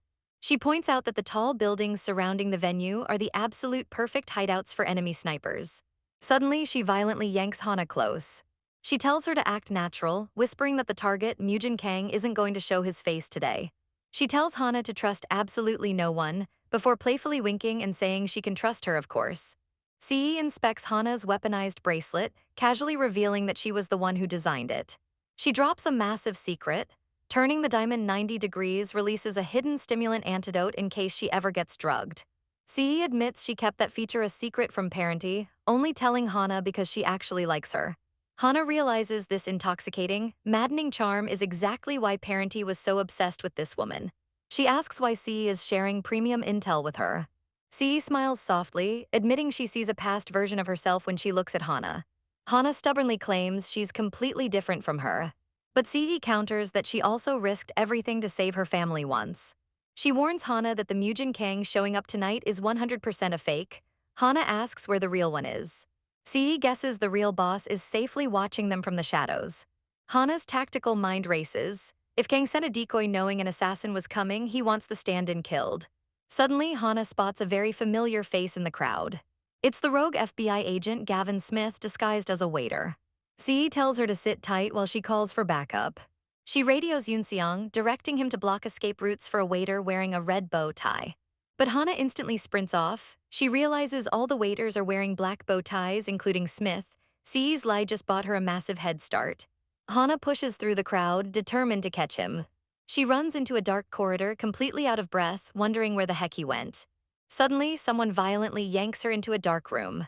Parenty pins her against the wall, his eyes glowing in the darkness as he tells her she'll never know just how long he's been waiting for this exact moment. Hana struggles, completely caught off guard. His ominous words hang in the air. She yells at him, demanding to know what his problem is. A flashback reveals what just happened outside. Cyril confronted Parenty, mocking the idea of a truce. The brutal enforcer suddenly attacked, declaring his only goal was to kill Parenty. He easily slammed the mafia boss to the ground, choking him with insane force. Parenty struggled against the grip, realizing Cyril is built like an absolute tank. But Parenty isn't one to lose. He fiercely promised to make Cyril suffer. He swore to inflict the exact same pain right back onto him. Back in the present, Hana glares at him, completely unbothered by his intense aura. Parenty gets incredibly close, warning her not to make empty promises about finding her brother. Hana's mind races. She absolutely refuses to let things end like this. She scrambles to decide if she should keep hunting Gavin Smith to save Dewey. Meanwhile, Yoonseong and the rest of the crew are out there, completely unaware she broke his one absolute rule: don't move an inch. Back in the main hall, Yoonseong tightly grips Hana, refusing to let her run off. He warns her that Parenty could be looking for them by now. Hana bites her lip, completely torn. She wonders if she should go back and confess her real plan to him. Suddenly, she spots a massive guy walking away in the distance. She instantly recognizes him as Oslo. She remembers Yoonseong's specific order from earlier. All she has to do is look for Oslo at the party. He had handed her a bottle of water, establishing the secret plan. Following Oslo's path, Yoonseong mutters, "Oh dear," as a small commotion breaks out in the crowd. A woman gasps in shock as dark wine is totally splashed all over her gorgeous black dress. The clumsy waiter immediately hands her a towel, nervously asking if she's all right. It's Hana. She happily takes the towel, acting completely unbothered by the giant stain. But the waiter isn't just some random guy, it's Oslo. He stares at her in pure shock, completely breaking character to whisper her name. Hana completely ignores his slip-up, smoothly speaking to him in Korean to confirm his identity. Oslo plays along, confirming he is Korean, but then he drops a massive secret code. He claims to be the owner of the ship. Hana smiles brightly, completely understanding the hidden message. She calls their encounter pure fate. Without hesitating, she grabs Oslo by the shoulders, loudly asking if he wouldn't mind hiding her away for a little while. She plays the damsel in distress, claiming a total stranger started kissing her and she desperately needs to get away from him. Oslo gulps, sweating bullets, but expertly plays his part, telling her to come with him. He leads her away from the crowded hall, smoothly offering her a private room on the second floor so she can clean up. Watching from afar, Yoonseong realizes CE was totally right. Oslo is an incredibly clumsy actor. He's sweating profusely, completely failing to pull off the suave shipowner persona. Yoonseong knows he has to play his cards perfectly. Oslo might have a direct connection to the real Mujin Kang. He taps his earpiece, ordering his men to pull the profiles of every single waiter on board while he continues to observe Hana. He smiles darkly, knowing things are about to get incredibly interesting. Up on the second floor, Oslo warns her that it's not safe in the private room, but Hana assures him she'll be fine. She confidently tells him to open the door, fully aware of the danger she's walking into. Inside the luxurious suite, Oslo offers to lend her a robe so she can treat the stain before it completely sets. Hana gives him a soft, appreciative smile, thanking him for going out of his way for her. But her tactical eyes are constantly scanning the room. She immediately spots a surveillance camera and predicts exactly where the hidden mics are located. Oslo leans in close, telling her to make herself comfortable. He loudly declares it's the least he can do for a fellow compatriot. Hana plays along with the script, playfully reminding him that he claimed to own the ship earlier. Oslo confidently confirms it, explicitly stating his name is Mujin Kang. In a flash, Hana aggressively shoves him back onto the couch. She straddles him, pinning him down as she loudly declares that her sister came here to meet her lover, whose name also happens to be Mujin Kang. She laughs maniacally, acting like she just caught him in a massive lie. Oslo sweats profusely, totally struggling to keep up with her wild improv. He awkwardly calls the coincidence wonderful. Hana leans in even closer, her hand smoothly sliding down his chest as she whispers that she has a serious thing for bad boys. But the seduction is a total fake-out. She was actually patting him down, confirming her suspicion that he's completely unarmed. Realizing he has no weapons, she violently grabs him by the collar. Her eyes burn with pure rage as she demands to know who the hell he really is, warning him not to lie to her face. She viciously twists his collar, screaming that he absolutely isn't Mujin Kang. Oslo panics, telling her not to bother calling for the guards because they're strictly here to monitor her, not protect her. Hana presses her weight onto him, fiercely demanding to know where the real boss is hiding. She brutally twists his wrist, making him cry out in pain. He desperately swears he's never actually met the guy. He squirms under her grip, explaining he randomly got a call from a Cambodian number offering him the job. Hana pulls her pistol, pressing it hard into his back. She orders him to call that exact number right now. She knows the real Mujin Kang is watching them through the cameras. She's going to force him out of hiding. Oslo absolutely panics, begging her not to make him do it. Suddenly, two massive suited guards burst through the door, yelling her name. They heard the scuffle from the hallway. Hana sighs in deep frustration. She can't believe Oslo completely folded and started blabbing the second she applied a little pressure. She turns to the surveillance camera, directly addressing Mujin Kang. She knows he's probably using a voice modulator to hide his identity. She tells him she doesn't care about his illegal operations. She raises her gun, absolutely dead serious. She states she only has one single question for him as the burner phone rings on the table. Staring directly into the lens, she asks the ultimate question: does he have her brother? The voice on the other end pauses, mockingly pretending to think about it. Hana absolutely loses it. She slams her gun onto the table, screaming that if he doesn't answer, she'll completely crush him just like she's crushing Oslo. The voice casually tells her to calm down and take her hands off his decoy for a second. Just then, Yoonseong violently bursts into the room with his men. He screams at the guards to back off. The voice on the speaker calmly states that he does not have her brother. He casually drops a massive bombshell. He's officially ending the party right now. He tells them not to freak out. The real Mujin Kang sits comfortably in his office, holding his phone with a totally smug smile. He tells Hana they'll meet again soon. He hangs up with a final chilling until then. Hana looks at the phone in pure confusion. Why would he suddenly end his own massive event? Her eyes go wide with pure terror as the horrifying realization hits her. She screams that Parenti is in extreme danger. Back outside, Parenti stands by the pool, surrounded by his men. He coldly orders them to find Hana and drag her back to him. He glares into the darkness, vowing to completely tear the ship apart with his bare hands if he has to. But suddenly, Hana comes sprinting out of nowhere, violently grabbing his arm and telling him to slow down. She completely ignores the bodyguards, desperately demanding to know who Mujin Kang's actual target is. Yoonseong cuts in, frantically shushing her. He warns her that Kang is definitely watching them right now, so they have to pretend they're fighting to keep up the ruse. He quickly whispers his plan. He's going to throw her into a nearby room, and she needs to stay perfectly still until they figure out the ship's camera blind spots. The scene flashes back to Hana interrogating Oslo. She fiercely held the gun, giving him one last chance to answer. Oslo completely broke, confirming that the real target of this entire setup is Giulio Parenti. Hana was completely stunned. She realizes the whole thing was a massive, elaborate trap set by the imposter. Back in the present, Hana is totally furious. She yells at Yoonseong, asking if he actually saw what happened in that room. She completely loads her pistol, warning him that the imposter clearly has it out for everyone around her. Yoonseong aggressively defends himself, confirming that as of right now, Mujin Kang is officially no longer a Valentine's Day client. Hana smirks, wiping a drop of sweat from her face. She reveals the real reason she's sticking around. Parenti explicitly promised to help find her brother. Yoonseong thinks she's completely lost her mind. He drops to his knees, utterly bewildered by her insane loyalty to a mob boss. Hana ignores his panic, aiming her gun at the door. She orders Oslo to get out before the other agents completely swarm the place. She turns to Parenti, fiercely telling him he needs to escape immediately because he's the primary target. Suddenly, she jumps as something grazes her arm. She didn't even pull the trigger. She realizes the terrifying truth. Giulio definitely has hidden snipers stationed all around them. Parenti angrily yells at her, demanding to know where the hell she ran off to. Hana lowers her weapon, totally confused by his reaction. He looks genuinely worried that she was going to get hurt. Parenti touches his own face, realizing he's completely covered in someone else's blood. He demands to know what happened to her. He completely drops the argument, ushering her into a secure room. But before he completely closes the door, Hana pulls her gun back out, telling him to hold on because she has to take care of something first. Back inside the secure room, Parenti gently touches her face, asking how badly she's hurt. Hana casually explains the blood is just from beating her attackers to an absolute pulp. Parenti ignores her tough act, gently holding her hand to inspect a nasty cut. He totally drops his guard, wrapping his arms around her in a deep hug. He admits he was genuinely terrified something bad happened to her.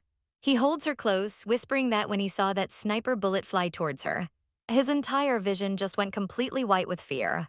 He pulls back, telling her that now that she's finally safe, they don't need to drag this dangerous game out any longer. He coldly reveals the final truth: her brother is definitely not on this ship.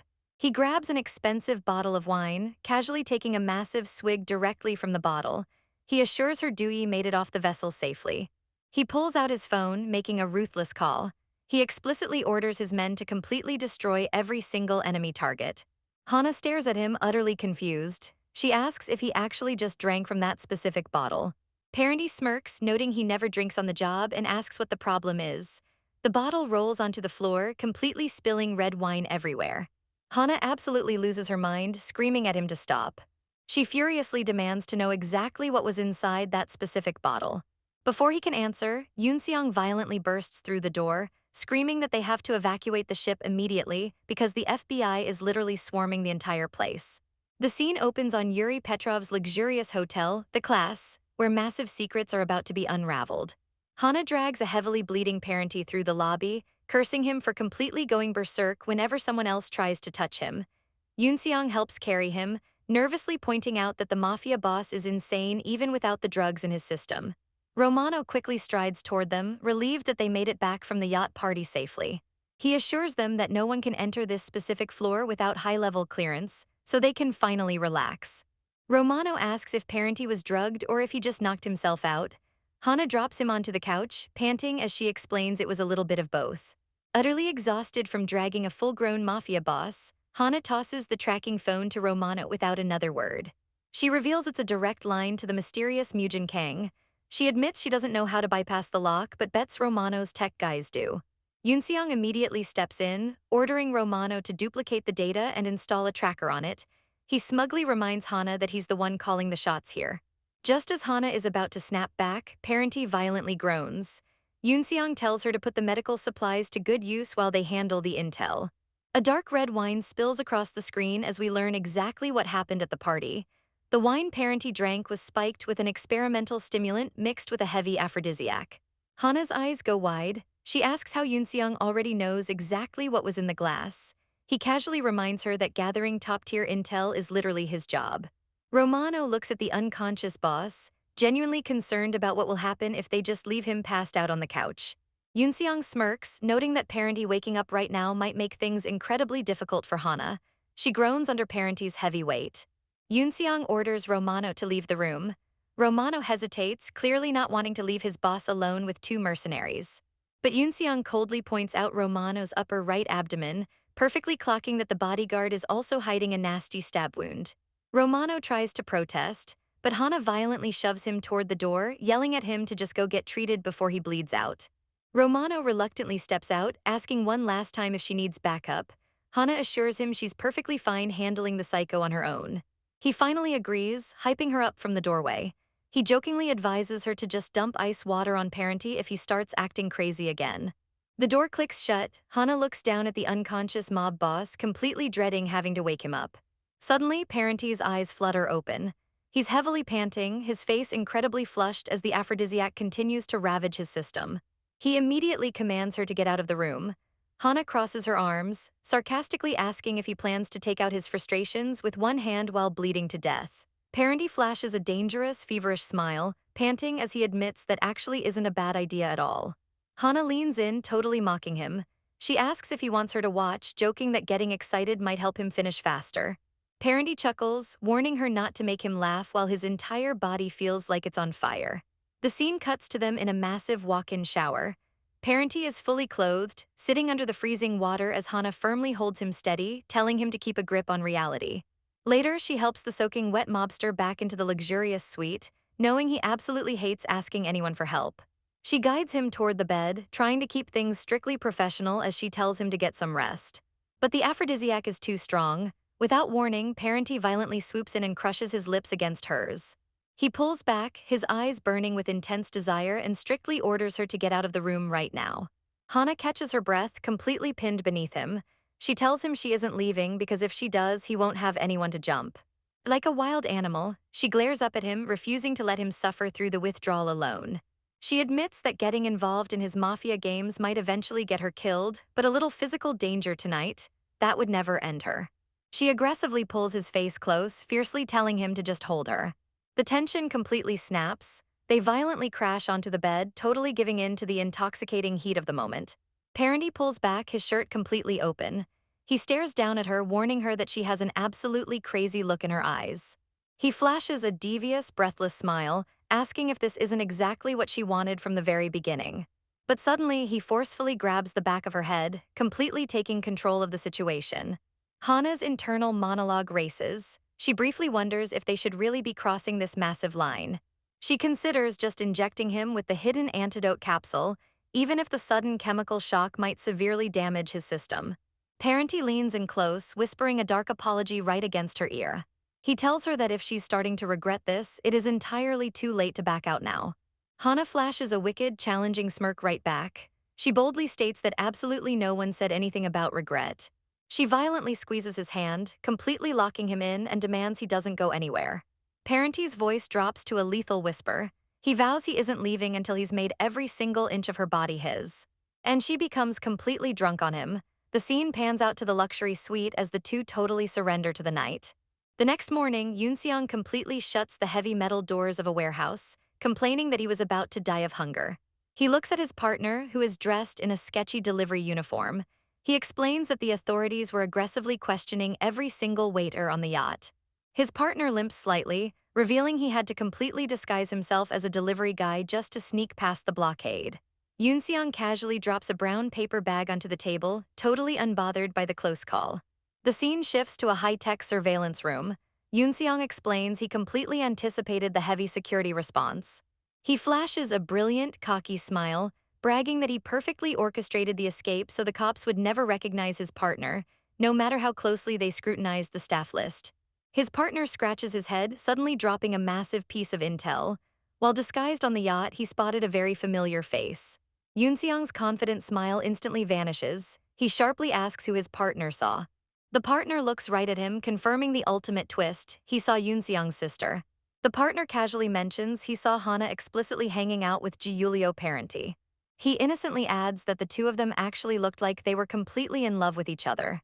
Back at the hotel, Parenti wakes up, heavily panting and completely exhausted from the wild night. He looks down to see Hana laying right next to him. She playfully asks what he's doing, and he admits he was checking to see if he was still alive. He rolls over, pinning her beneath him, and darkly asks if she was secretly hoping he didn't survive the night.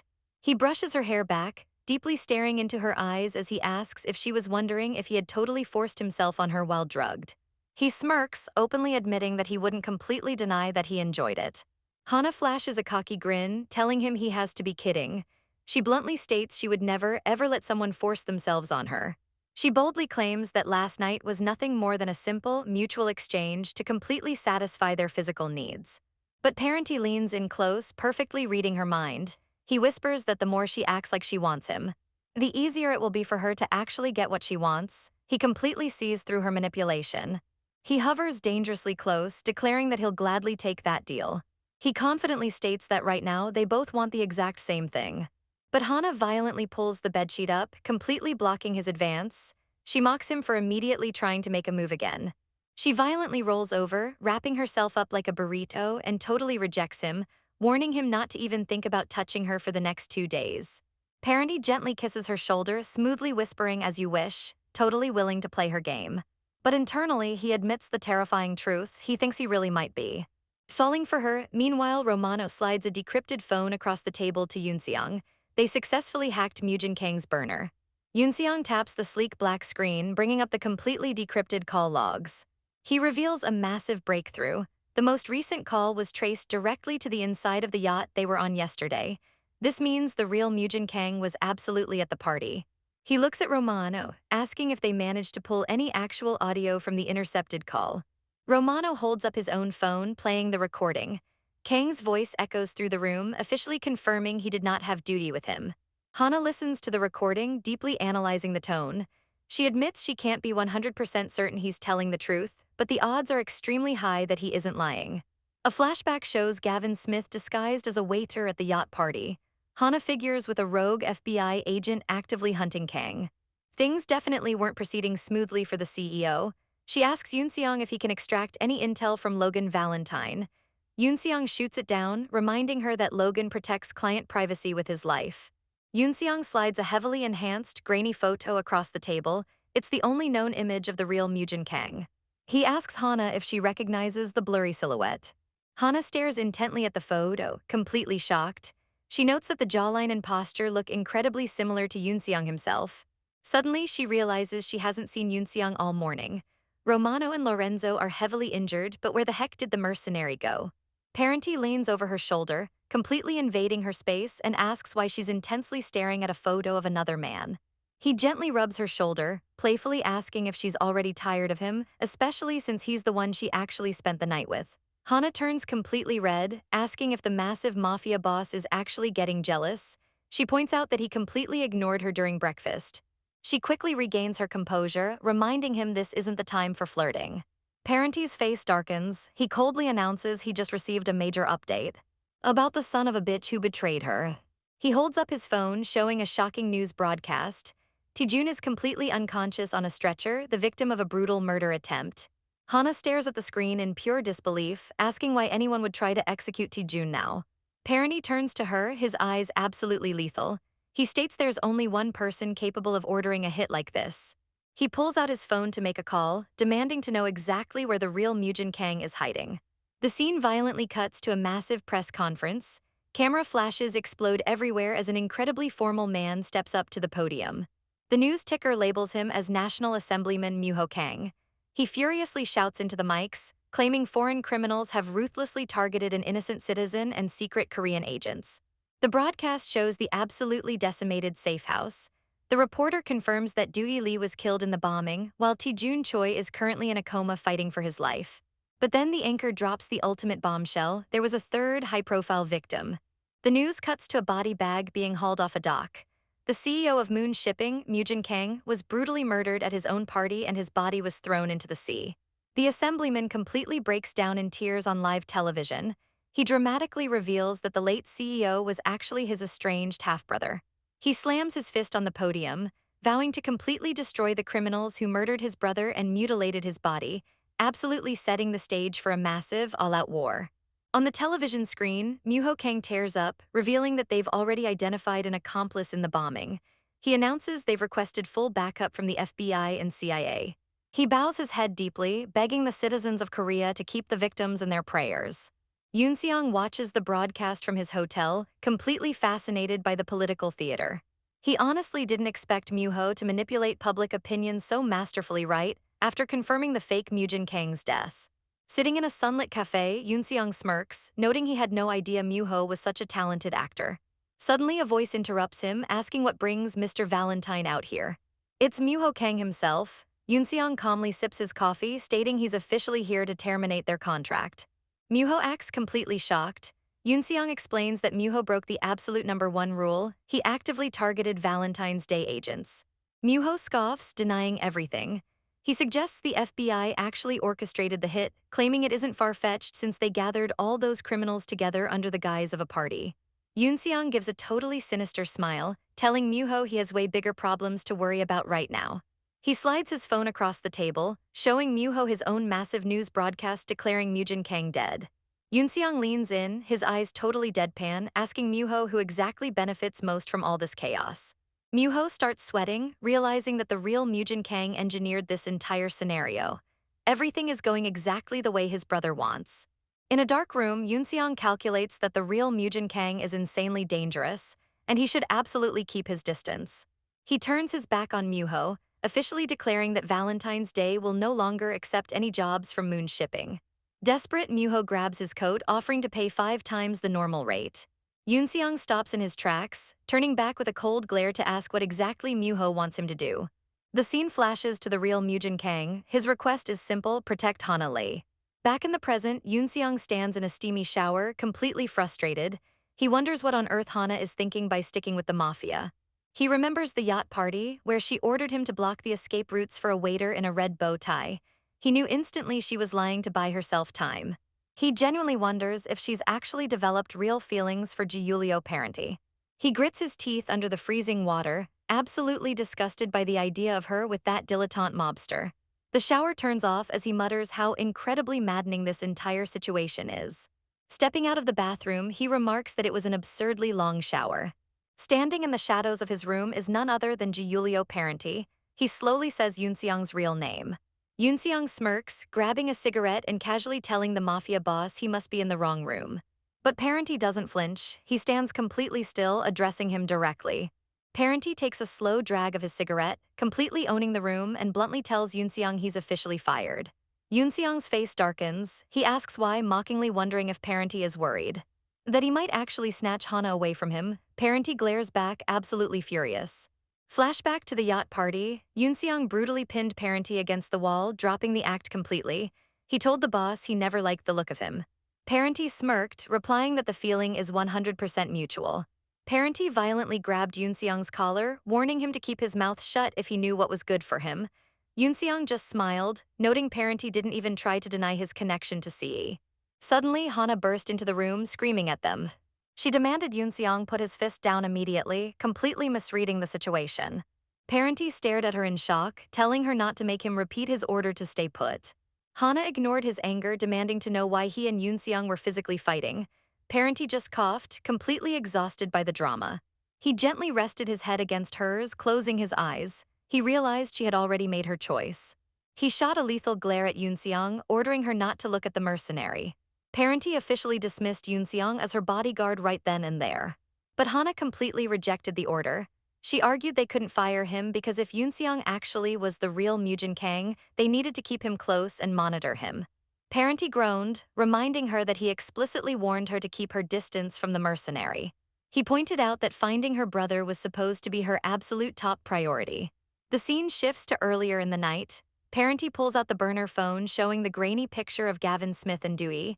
He reveals they completely failed to notice a massive detail. He states that Dewey was actually trying to convey a secret message through the photo. Hana's eyes widen as she asks what he figured out. Parenty smirks, cruelly reminding her that since he just got fired, he no longer has any obligation to share that high-level intel. He smiles brightly, completely satisfied as he walks away, joking that he should have let Yoon-seong beat the crap out of him. Back in the hotel room, Parenty extends his hand, offering her one final, absolute deal. He tells her to officially join his syndicate, and in return, he will give her the exact location of her brother. In the present, Yoon-seong stares at Parenty, warning him that now is definitely not the time. For a romantic entanglement with a mafia boss, Hana steps out of the shadows, her face completely unreadable. She aggressively asks Parenty if he seriously expected her to just grovel and beg for his help. She firmly states she is more than capable of finding Dewey on her own. Parenty calls her name as she completely ignores him and violently dashes out of the room. Running through the courtyard, Hana mentally admits that Yoon-seong might be right. From the very beginning, her only goal was to use Parenty for his resources. She was absolutely convinced her plan hadn't changed. The scene flashes back to their steamy night together. She looks away, realizing that deep down, she keeps hoping for more. Even when she knows an intimate relationship with a man this dangerous is a terrible idea. Later, she stands completely frozen outside Parenty's hotel room door. He tells her not to come in. But Hana refuses to leave. She practically begs him to just let her inside. She looks absolutely heartbroken, completely dropping her tough exterior as she pleads with him. Suddenly, her recovered burner phone starts violently vibrating. She spins around in shock, realizing it could finally be a direct call from Dewey. She answers it frantically, asking if it's really him. Taejun's voice screams her name through the speaker, asking if she's okay. He completely panics, demanding she get out of the hotel immediately, asking what the hell she's doing in a place like that. Hana's face goes cold.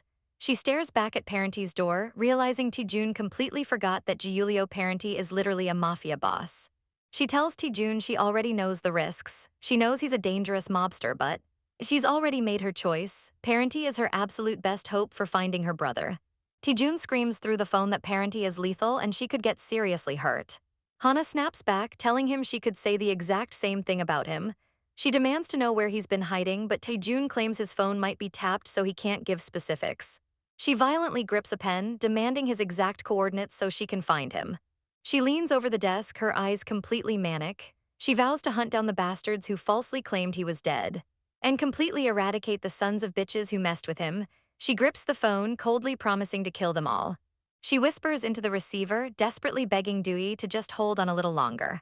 The scene shifts to Parenty wrapping his arms around her waist, completely supporting her as she breaks down. He promises to come with her. She weakly asks why he would do that, reminding him there's absolutely nothing in this mission for him. Parenty looks down, his expression completely soft, and admits he's doing it simply because she's special to him. He traces his hand over hers, completely ignoring his usual ruthless persona. He admits he hates the fact that her brother is taking up all of her attention. But he promises to do whatever he can to help her. He gently holds her hands, totally dedicated to her cause. Later, as they sit on the balcony, Parenty admits there's something deeply personal he needs to tell her. He recalls the man she locked up during her time as a Valentine's Day agent. While the guy was in prison, he lost his entire family. He screamed from his cell, swearing he'd kill everyone she ever cared about to make her suffer the exact same pain. Parenty casually smokes, stating he found the threat laughable and didn't take it seriously at first. But when Dewey suddenly went missing, the memory completely haunted him. He finally started taking the threat seriously. Parenty looks away, his face cast in shadow. He admits the criminal is dead now, but he's terrified that the chain of malice he personally set in motion might one day completely destroy the people he loves. He confesses this is the exact reason he refuses to let anyone into his life. He stares at her, looking incredibly vulnerable. He fears that if their bond grows any stronger, she might end up paying the ultimate price. He gently touches her face, promising her that those are entirely baseless worries. He completely drops his guard, deciding to finally reveal the darkest secrets of his past. He explains that he once had a mother, a beautiful woman with raven hair and fair skin. But she also had a secret lover. His father forgave her because he was totally obsessed with her, but his younger brother, Flavio, absolutely refused to accept the affair. As a result, Flavio was brutally murdered by their mother's lover. the scene shows Flavio hanging lifelessly in the family chapel. Parenti's eyes go wide with pure, unadulterated madness. When he found the body, his sanity completely slipped away. He immediately grabbed a knife and hunted down the killer. He violently tore off the man's limbs and completely shattered his skull. Then he took the absolute most savage revenge possible. He sent the mutilated remains directly to his mother. He glares into the darkness, completely unapologetic. He inflicted a death upon her that was infinitely more agonizing than what Flavio suffered. He turns to Hana, his face completely devoid of emotion. He flatly states that this is exactly the kind of monster he is, a man who shows zero mercy and commits horrific crimes without a single shred of remorse. He coldly adds that he'll even slaughter his own family if they become targets. He waits for her to pull away in disgust. He asks how hearing that makes her feel, fully expecting her to despise him now. But Hana doesn't flinch. She reminds him of the very first time they met inside the cartel trailer when he pressed a gun directly to his own head. She looks at him with pure, unwavering conviction. She states that he struck her as a man who would gladly accept death if it came for him. She confidently declares that she doesn't despise him, nor does she fear him at all. Parenti gently touches his face, his expression softening as he admits he understands her a lot better now. Without another word, he pulls her in for a deep, passionate kiss. He breaks the kiss, warning her that once they finally locate her brother, she absolutely has to leave within 2 days. He rests his head on her shoulder, murmuring that for right now, just holding her is enough. Meanwhile, outside the safe house, Yoon-seong completely stresses out, admitting to his partner that things have officially gotten out of hand. He complains about Hana getting involved with a mafia boss, but his partner casually points out that's not how it actually happened. He reminds Yoon-seong that she only went looking for Parenti because Tae-joon fed her completely false intel in the first place. Yoon-seong groans, rubbing his temples, and reveals he gave Hana his location so they can discuss the mess in person. He sighs deeply, realizing he had absolutely no idea she was this incredibly attached to her brother. A flashback shows the devastated, smoking ruins of the Cambodian building where the bombing happened. Yoon-seong remembers pinning Hana to the ground during the chaos, screaming that he was there to save her and they were on the same side. He pauses in the present, his eyes completely darkening as he replays the memory. He admits that after a massive amount of persuasion, she finally agreed to work with him. But then the absolutely shocking news dropped. The imposter, Mujin Kang, had sent out VIP invitations to all the criminals he impersonated, inviting them to a massively lavish boat party. Yoon-seong realizes the real Kang had turned the ship into a scene of absolute carnage, causing all those prominent mobsters to lose their lives while he perfectly evaded the law. He notes the insane irony of picking up a sniper rifle just to protect Giulio Parenti. Suddenly, his partner answers a radio call, his face dropping as he asks what's going on. He pulls up the phone screen, urgently telling Yoon-seong there's been a massive complication regarding Gavin Smith. Back in Korea, Moo Kang is bawling on live television, dramatically mourning his half-brother who was brutally murdered and thrown into the sea. Yoon-seong and his partner watch the broadcast on a tablet, absolutely bewildered. They realize the news is 100% fake, but Moo has already completely swayed public opinion. But wait, it gets worse. The anchor drops another breaking update regarding the surveillance footage from the yacht. The news shows blurry footage of Dewey escaping the scene, confirming to the entire world that he is actually still alive. The anchor reveals that details of Dewey's supposed drug trafficking have officially leaked. The Hong Kong police have requested South Korea's assistance for a massive international manhunt. The screen clearly flashes the headline, Dewey Lee is now officially wanted for drug trafficking and attempted murder. Yoon-seong's partner panics, adding that both the FBI and CIA have just issued global arrest warrants. Yoon-seong's eyes widen in sheer terror. Someone definitely figured out he was secretly working with Dewey. And that someone is Matvey Sergey, the lethal CIA agent who is already hot on his tail. Yoon-seong screams for them to run. His partner completely bolts, grabbing the intel bags and rushing to start the car. But Yoon-seong stops in his tracks, yelling that they can't leave because Hana is already on her way there. His partner screams at him to just call her again before they get completely swarmed. Yoon-seong frantically checks his phone, completely horrified to realize he has absolutely zero service in the building. His partner asks what he's frantically searching for in his bags. Yoon-seong pulls out an old, heavily encrypted cell phone he used while working deep undercover in New York. He stares at the device, admitting he explicitly vowed never to turn it on again after officially betraying Parenti. He nods to his partner, telling him to get the car moving while he handles business. Yoon-seong makes the ultimate desperate move. He calls that son of a bitch Parenti. The scene flashes to the gorgeous sunset over the bay where Parenty and Hana are driving. Inside the car, Parenty casually asks why Yoon-seong originally clashed with him back in the day. He smirks, correctly guessing that his attempts to get closer to Hana didn't sit well with the mercenary. Yoon-seong sighs, admitting it might be for the best that he was officially fired as her bodyguard. He calculates that getting fired is way better than risking his life trying to handle the entire Mafia situation on his own. He confidently states he's more than capable of finding Dewey on his own, but then he clutches his head, a massive headache throbbing. The flashback ends as Yoon-seong yells into the phone, warning Parenty that the FBI is actively moving in on the safe house. He advises him to leave the area immediately, but Parenty tells him to hold up. In the distance, Parenty spots a silver sedan parked suspiciously on the bridge. He squints, recognizing the man sitting in the passenger seat. He asks Yoon-seong to confirm if that man is one's brother. He smirks, noting the guy looks exactly like her. Parenty completely ignores Yoon-seong's warning and orders his driver to follow the silver sedan. He smiles darkly, absolutely determined not to let Dewey slip away. Parenty tells Yoon-seong over the phone that they are going to capture Dewey right now. Yoon-seong's partner furiously hangs up his own phone, revealing that Gavin Smith just called and warned him to get out of Hong Kong ASAP. Yoon-seong hangs up on Parenty, stating he got the exact same intel. He tells his partner to completely wrap up and meet him at Repulse Bay in 15 minutes. He sighs, realizing that leaving right now is going to be incredibly difficult. His partner asks if it's because of Hana. Yoon-seong just stays silent. Back in the car, Parenty smirks, telling Yoon-seong this behavior isn't like him. He brutally asks why Yoon-seong didn't just sedate Hana with his stash of drugs. Parenty warns him not to give him any bullshit about being out of stock or afraid of the side effects. Yoon-seong laughs darkly, mocking Parenty for being a complete fool. He decides to drop a massive piece of intel just to mess with him. He asks if Parenty remembers the specific drugs concealed inside Hana's bracelet, a powerful stimulant and a heavy dose of propofol. He coldly tells Parenty he can either aggressively remove her from the situation while she's completely unconscious, or he can linger around and happily await capture by the FBI. After the call ends, Romano looks at Parenty, nervously asking what they should do next. Parenty's face is dead serious.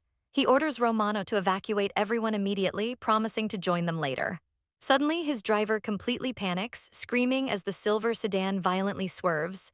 He yells that they started firing at them out of nowhere. Parenty's eyes go wide. He asks Romano if Matvei Sergi already hunted them down. The driver violently cranks the steering wheel, screaming that they have to get off the narrow bridge immediately. Sparks fly as bullets completely pepper the side of Parenty's armored car. Parenty doesn't flinch. He pulls out a massive revolver and orders the driver to get closer to the attackers. He flashes a terrifying, absolutely manic grin as he screams at the driver to step on it. Aiming through the shattered window, he confidently declares, "Got you," completely ready to return fire. Before the chaos erupted, Parenty had asked Hana if she was ready for the mission. She looked out the window, admitting she had a deeply ominous feeling and urged him to hurry. She successfully decoded the hidden coordinates, confirming Dewey was near Stanley Bay. Parenty smoothly grabbed her hand and pulled her in for a deep kiss before the mission started. She quickly broke it off, completely flustered, telling him this was definitely not the time for romance. She yelled at him, asking what the hell he thought he was doing. He just smiled, looking at her affectionately while she cursed him out. Back in the present, Parenty glares at the driver of the silver sedan, violently asking who the hell he is. He aggressively shoves the barrel of his revolver right under the guy's chin, stating he has a very special relationship with his sister. The driver freezes, asking what he just said. He looks absolutely terrified, demanding to know how Parenty even knows his sister. Parenty flashes a wicked grin, telling the guy he actually knows way more than he thinks. He casually thanks the guy for sharing the secret photo, acting like he has the entire situation completely under control. He compliments the guy for doing a genuinely remarkable job concealing the hidden message in the picture.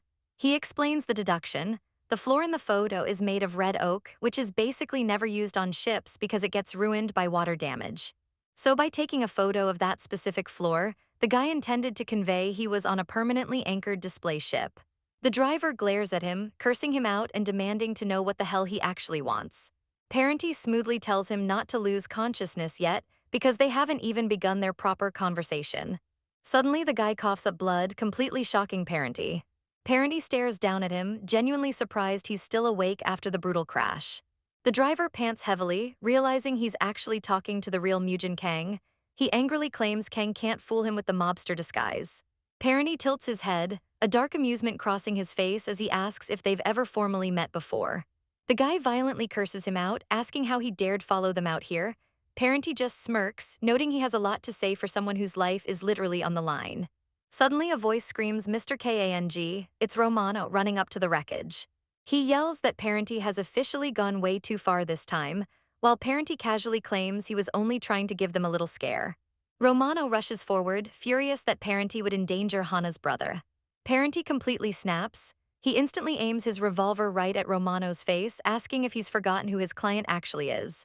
He glares at his own bodyguard, lethally warning him not to test his patience. He coldly orders Romano to clean up the entire scene and throw the two guys in the back of their car. He dramatically leans back against the wrecked sedan, claiming he needs to act like a real villain for this to work. Meanwhile, Hana violently springs up in bed, screaming Dewey's name in pure panic. She looks around the luxurious room, realizing she is definitely on board Yuri Petrov's cruise ship. She grips the sheets, completely devastated and confused as to why Parenti stopped her from seeing Dewey. A flashback shows Parenti deeply promising to do whatever he could to help her. Hana's eyes burn with absolute rage, completely furious that he made those promises just to betray her in the end. Hana bursts into the room, casually brushing her hair back and asking if she's interrupting some kind of super-secret operations meeting. Parenti immediately stands up, walking over to check on her. He ironically asks how she's feeling, completely ignoring the fact that he was the one who forcibly drugged her. But Hana isn't here for small talk. She looks dead serious and demands to know where her brother is. Parenti sighs, admitting that Dewey is probably no longer at those coordinates. He explains he had absolutely no choice but to move. The FBI was about to sweep the entire area. Hana absolutely loses it. She violently yanks Parenti by the collar, cursing him out. She screams right in his face, furiously reminding him that he explicitly promised to help her find Dewey. Her voice breaks slightly as she admits she actually trusted him. Parenti's expression softens, clearly feeling a twinge of guilt. Without another word, Hana releases him and coldly tells him to stay out of her way. She turns toward the massive cruise ship windows, firmly declaring she's getting out of here even if she literally has to swim to shore. She completely flips out, fighting him off as he tries to pull her back from the balcony railing. She yells that she was an absolute fool for ever trusting a hypocrite like him. She screams, asking how he could possibly betray her like this, knowing that if they leave this specific location, she'll have to start her search completely from scratch. Suddenly, her burner phone aggressively starts ringing. She practically leaps to answer it, desperately hoping it's Dewey on the other end. She answers with wide eyes, completely holding her breath as she asks if it's him. A heavy crackle of static fills the line. A deep voice apologizes, admitting he isn't the person she was hoping for. It's actually Yoonseong. Hana's face instantly drops. She bluntly demands to know where her brother is. Yoonseong casually asks if she means Dewey Lei, completely confirming that he knows everything. He smoothly apologizes, mentioning that things got a little physical during their encounter. Hana's heart completely stops. Yoonseong recalls the brutal fight, noting that he honestly wanted to execute the kid right then and there. But looking at Dewey just reminded him way too much of Hana. He flashes a terrifyingly cocky smile, confirming that he definitely knows who she is. He brags that he knows her very well. He taunts her, asking if he can drop another incredibly interesting piece of intel. The scene cuts to the massive cruise ship slicing through the ocean. Yoonseong casually reveals he already traced the call and identified her exact location. He threatens to hand those precise coordinates directly to the FBI the second he hangs up. He coldly asks what she thinks will happen to the dilettante, standing right next to her when the feds completely swarm the ship. He orders her to drop Parenti and come meet him where her brother is. Hana's eyes go wide. She frantically asks him to repeat exactly what he just said. She slowly lowers the phone, completely stunned. Yoonseong explicitly used the word dilettante to describe Parenti. A massive flashback hits her. Yoonseong had previously warned her not to get caught up in Parenti's affairs, telling her to join him instead. He literally warned her that Parenti was nothing more than a low-quality fake. He explicitly told her that Parenti was a dilettante who would cast her aside the second he tamed her. Hana's eyes turn absolutely pitch black as the realization slams into her. She finally connects all the dots. The scene dramatically zooms in on Yoonseong's face as he realizes she just figured out his ultimate secret. Hana bursts into manic laughter over the phone, praising him for leaving such a massive clue. She coldly warns him that the next time they cross paths, she's putting a bullet directly in his neck. Yoonseong literally shivers on the other end, genuinely terrified by her absolutely lethal threat. Parenty steps up behind her, asking if she somehow knew about this massive twist the entire time. Hana doesn't even answer. She wraps her arms around his waist, desperately squeezing his shirt as she asks what's going to happen to Dewey now. Parenty smoothly assures her that her brother is completely safe. He looks down at her, stating that he already paid the ultimate price to guarantee her brother's survival. A dramatic flashback shows Parenty standing alone in a dark, rose-covered garden. He explains that his elite PMC, Valentine's Day, will be closely monitoring the fake Mujin Kang. But Hana points out the massive flaw in his plan. Kang is officially a client of Logan Valentine. A mercenary's true loyalty always lies with the highest bidder. Parenty stays silent, realizing she's absolutely right. She states she simply cannot trust him anymore. She forcefully places her hand on his chest, demanding they make an official deal.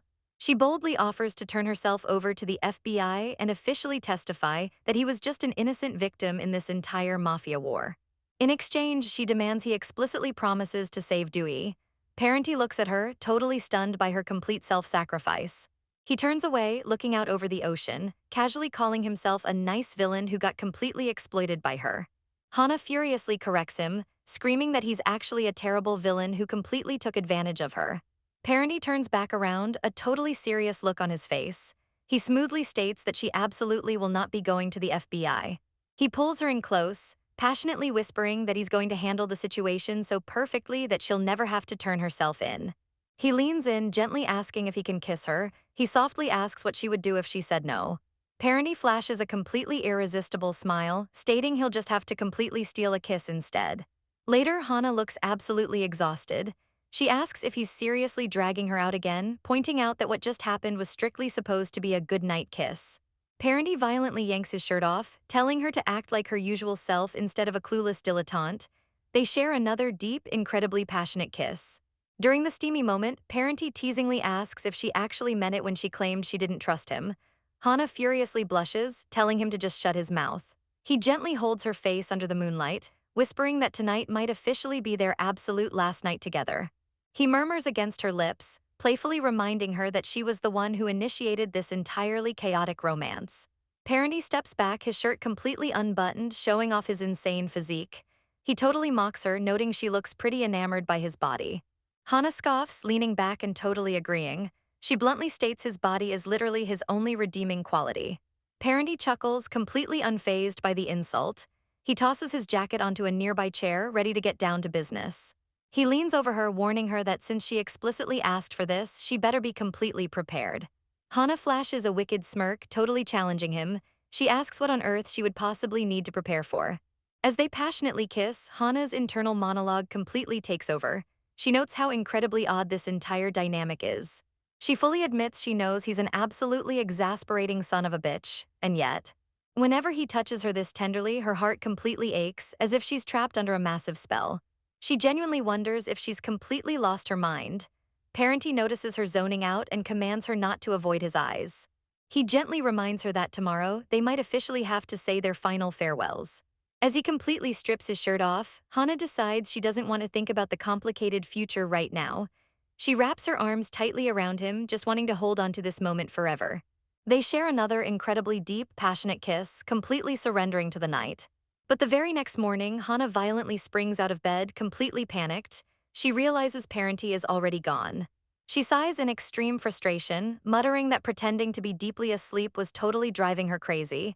She was faking it the whole time. Parenty suddenly emerges from the bathroom, smirking and calling her a total fool. He flexes, completely mocking her by asking if she isn't fully satisfied yet. He casually licks his lips, reminding her that she was the one who initially started this wild game of seduction. But Hana is completely drained. She rests her head on her hand, internally cursing him.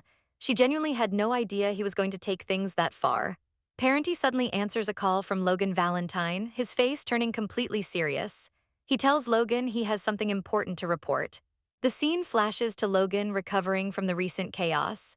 He casually mentions that Parenty explicitly requested he rescue Hana's brother. He claims he had absolutely no intention of keeping that a secret from her. Parenty watches Hana intently, noting that he had absolutely no idea Mujin Kang was such an unhinged madman. He softly asks how Dewey is doing. Logan sighs, admitting it was a massive mistake on his part. He realizes he completely underestimated the situation. Hana smiles gently into the phone, totally forgiving him. she asks Logan for one massive final favor. She boldly declares that she will be the one officially leading the upcoming Valentine's Day operation. Logan completely freaks out, asking if Parenty even knows about this insane plan. He practically yells that this is exactly why she shouldn't be cashing in favors. The scene flashes a massive sniper reticle directly over Parenty. Hana explains that the CIA is actively monitoring him, and she absolutely refuses to put him in any more danger. She flashes a sly smirk, knowing Logan won't actually listen to her warnings anyway. Parenty aggressively grabs his shirt, totally stressed by the entire conversation. He asks if they finally have an official agreement. Hana confidently throws her jacket on, totally ready for action. She tells him it's time to officially discuss their combat strategy. Parenty turns away, pulling out his radio to call Oslo for immediate backup. He nods to Oslo, confirming he's calling in the EOD squad to completely sweep the area for any hidden explosives. Hana rapid-fires her tactical requests. She needs a fully loaded submachine gun, a helicopter on standby 500 meters out, a primary assault rifle, a secondary sidearm, and exactly 3 spare magazines. But before she finishes her list, a heavy knock echoes from the door. She tells Logan to hold on a second. In walks Si Jiang, looking absolutely stunning and carrying a massive shopping bag. She casually refers to herself as Hana's collaborator. Parenty stares at her in pure shock, aggressively asking Hana if there's someone else actively helping her behind his back. Hana completely ignores his outrage, confirming that someone from Petrov's inner circle explicitly promised to assist her. Si sets the heavy bag down, looking completely deadpan as she asks if Hana is ready for the extraction.